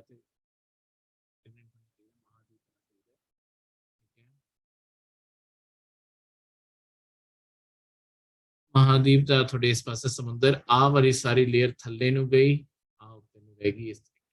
ਜ਼ਰੂਰੀ ਨਹੀਂ ਹੈ ਕਿ ਇੱਥੇ ਵੋਲਕੈਨੋ ਬਣ ਨਹੀਂ ਬਣ ਜਵਾਲਾਮੁਖੀ ਬਣ ਨਹੀਂ ਬਣ ਕਈ ਵਾਰੀ ਐਸਟੀਨੋਸਫੀਅਰ ਤੋਂ ਇੱਥੇ ਧਰਤੀ ਉੱਤੇ ਵੀ ਤਾਂ ਫਟ ਕੇ ਵੋਲਕੈਨੋ ਆ ਜਾਂਦੇ ਆ ਦੋਨੋਂ ਜਗ੍ਹਾ ਤੇ ਐਗਜ਼ਿਸਟ ਕਰ ਸਕਦੇ ਭਾਰਤ ਵਿੱਚ ਇੱਕੋ ਹੀ ਵੋਲਕੈਨੋ ਹੈ ਉਹ ਅੰਡੇਮਾਨ ਨਿਕੋਬਾਰ ਵਿੱਚ ਇੱਕ ਟਾਪੂ ਤੇ ਪੈਂਦਾ ਜਿਹਨੂੰ ਆਪਾਂ ਬੈਰਨ ਆਈਲੈਂਡ ਕਹਿੰਦੇ ਆ ਬੰਜਰ ਟਾਪੂ ਕਹਿੰਦੇ ਆ ਕਿ ਉੱਥੇ ਸਿਰਫ ਉਹ ਜਿਹੜਾ ਜਵਾਲਾਮੁਖੀ ਉਹ ਲਗਾਤਾਰ ਫਟ ਫਟ ਕੇ ਉਹਨੇ ਸਭ ਜਲਾਤਾ वहाँ पर टापू का नाम ही बंजर टापू रखता है बैरन आइलैंड और ਆ ਜਿਹੜੀ ਮੈਂ ਤੁਹਾਨੂੰ ਇੱਕ ਚੀਜ਼ ਹੋਰ ਦੱਸੀ ਸੀ ਉਹ ਵੀ ਇੱਥੇ ਕਲੀਅਰ ਡਾਇਗਰਾਮ ਨਾਲ ਕਿ ਤੁਹਾਡੇ ਕੰਟੀਨੈਂਟ ਜਿਹੜੇ ਹੈਗੇ ਮਹਾਦੀਪ ਨਾਲ ਦੀ ਨਾਲ ਨਹੀਂ ਖਤਮ ਹੁੰਦੇ ਪਾਣੀ ਸ਼ੁਰੂ ਹੋ ਗਏ ਤਾਂ ਵੀ ਚੱਲਦੇ ਜਾਂਦੇ ਗਹਿਰਾਈ ਬਹੁਤ ਜ਼ਿਆਦਾ ਇਹਨਾਂ ਦੀ ਵੀ 2-2 3-3 ਕਿਲੋਮੀਟਰ ਤੱਕ ਹੋ ਜਾਂਦੀ ਹੈ ਪਰ ਇਹ ਖਤਮ ਨਹੀਂ ਹੁੰਦੇ ਆਪਣੇ ਕੰਟੀਨੈਂਟ ਨਹੀਂ ਖਤਮ ਹੁੰਦਾ ਮਹਾਦੀਪ ਨਹੀਂ ਖਤਮ ਹੁੰਦਾ 200 ਕਿਲੋਮੀਟਰ ਬਾਅਦ ਜਾ ਕੇ ਉੱਤੇ ਡ੍ਰੌਪ ਆਊਗਾ ਇਹ ਜਾ ਕੇ ਕਿਤੇ ਖਤਮ ਹੋਏਗਾ ਠੀਕ ਹੈ ਇਹ ਸੀਗਾ ਤੁਹਾਡਾ ਅੱਜ ਦਾ ਲੈਕਚਰ ਅਗਲੇ ਲੈਕਚਰ 'ਚ ਆਪਾਂ ਹੁਣ ਕੰਪੀ ਪੜਾਂਗੇ ਅੱਜ ਦਾ ਲੈਕਚਰ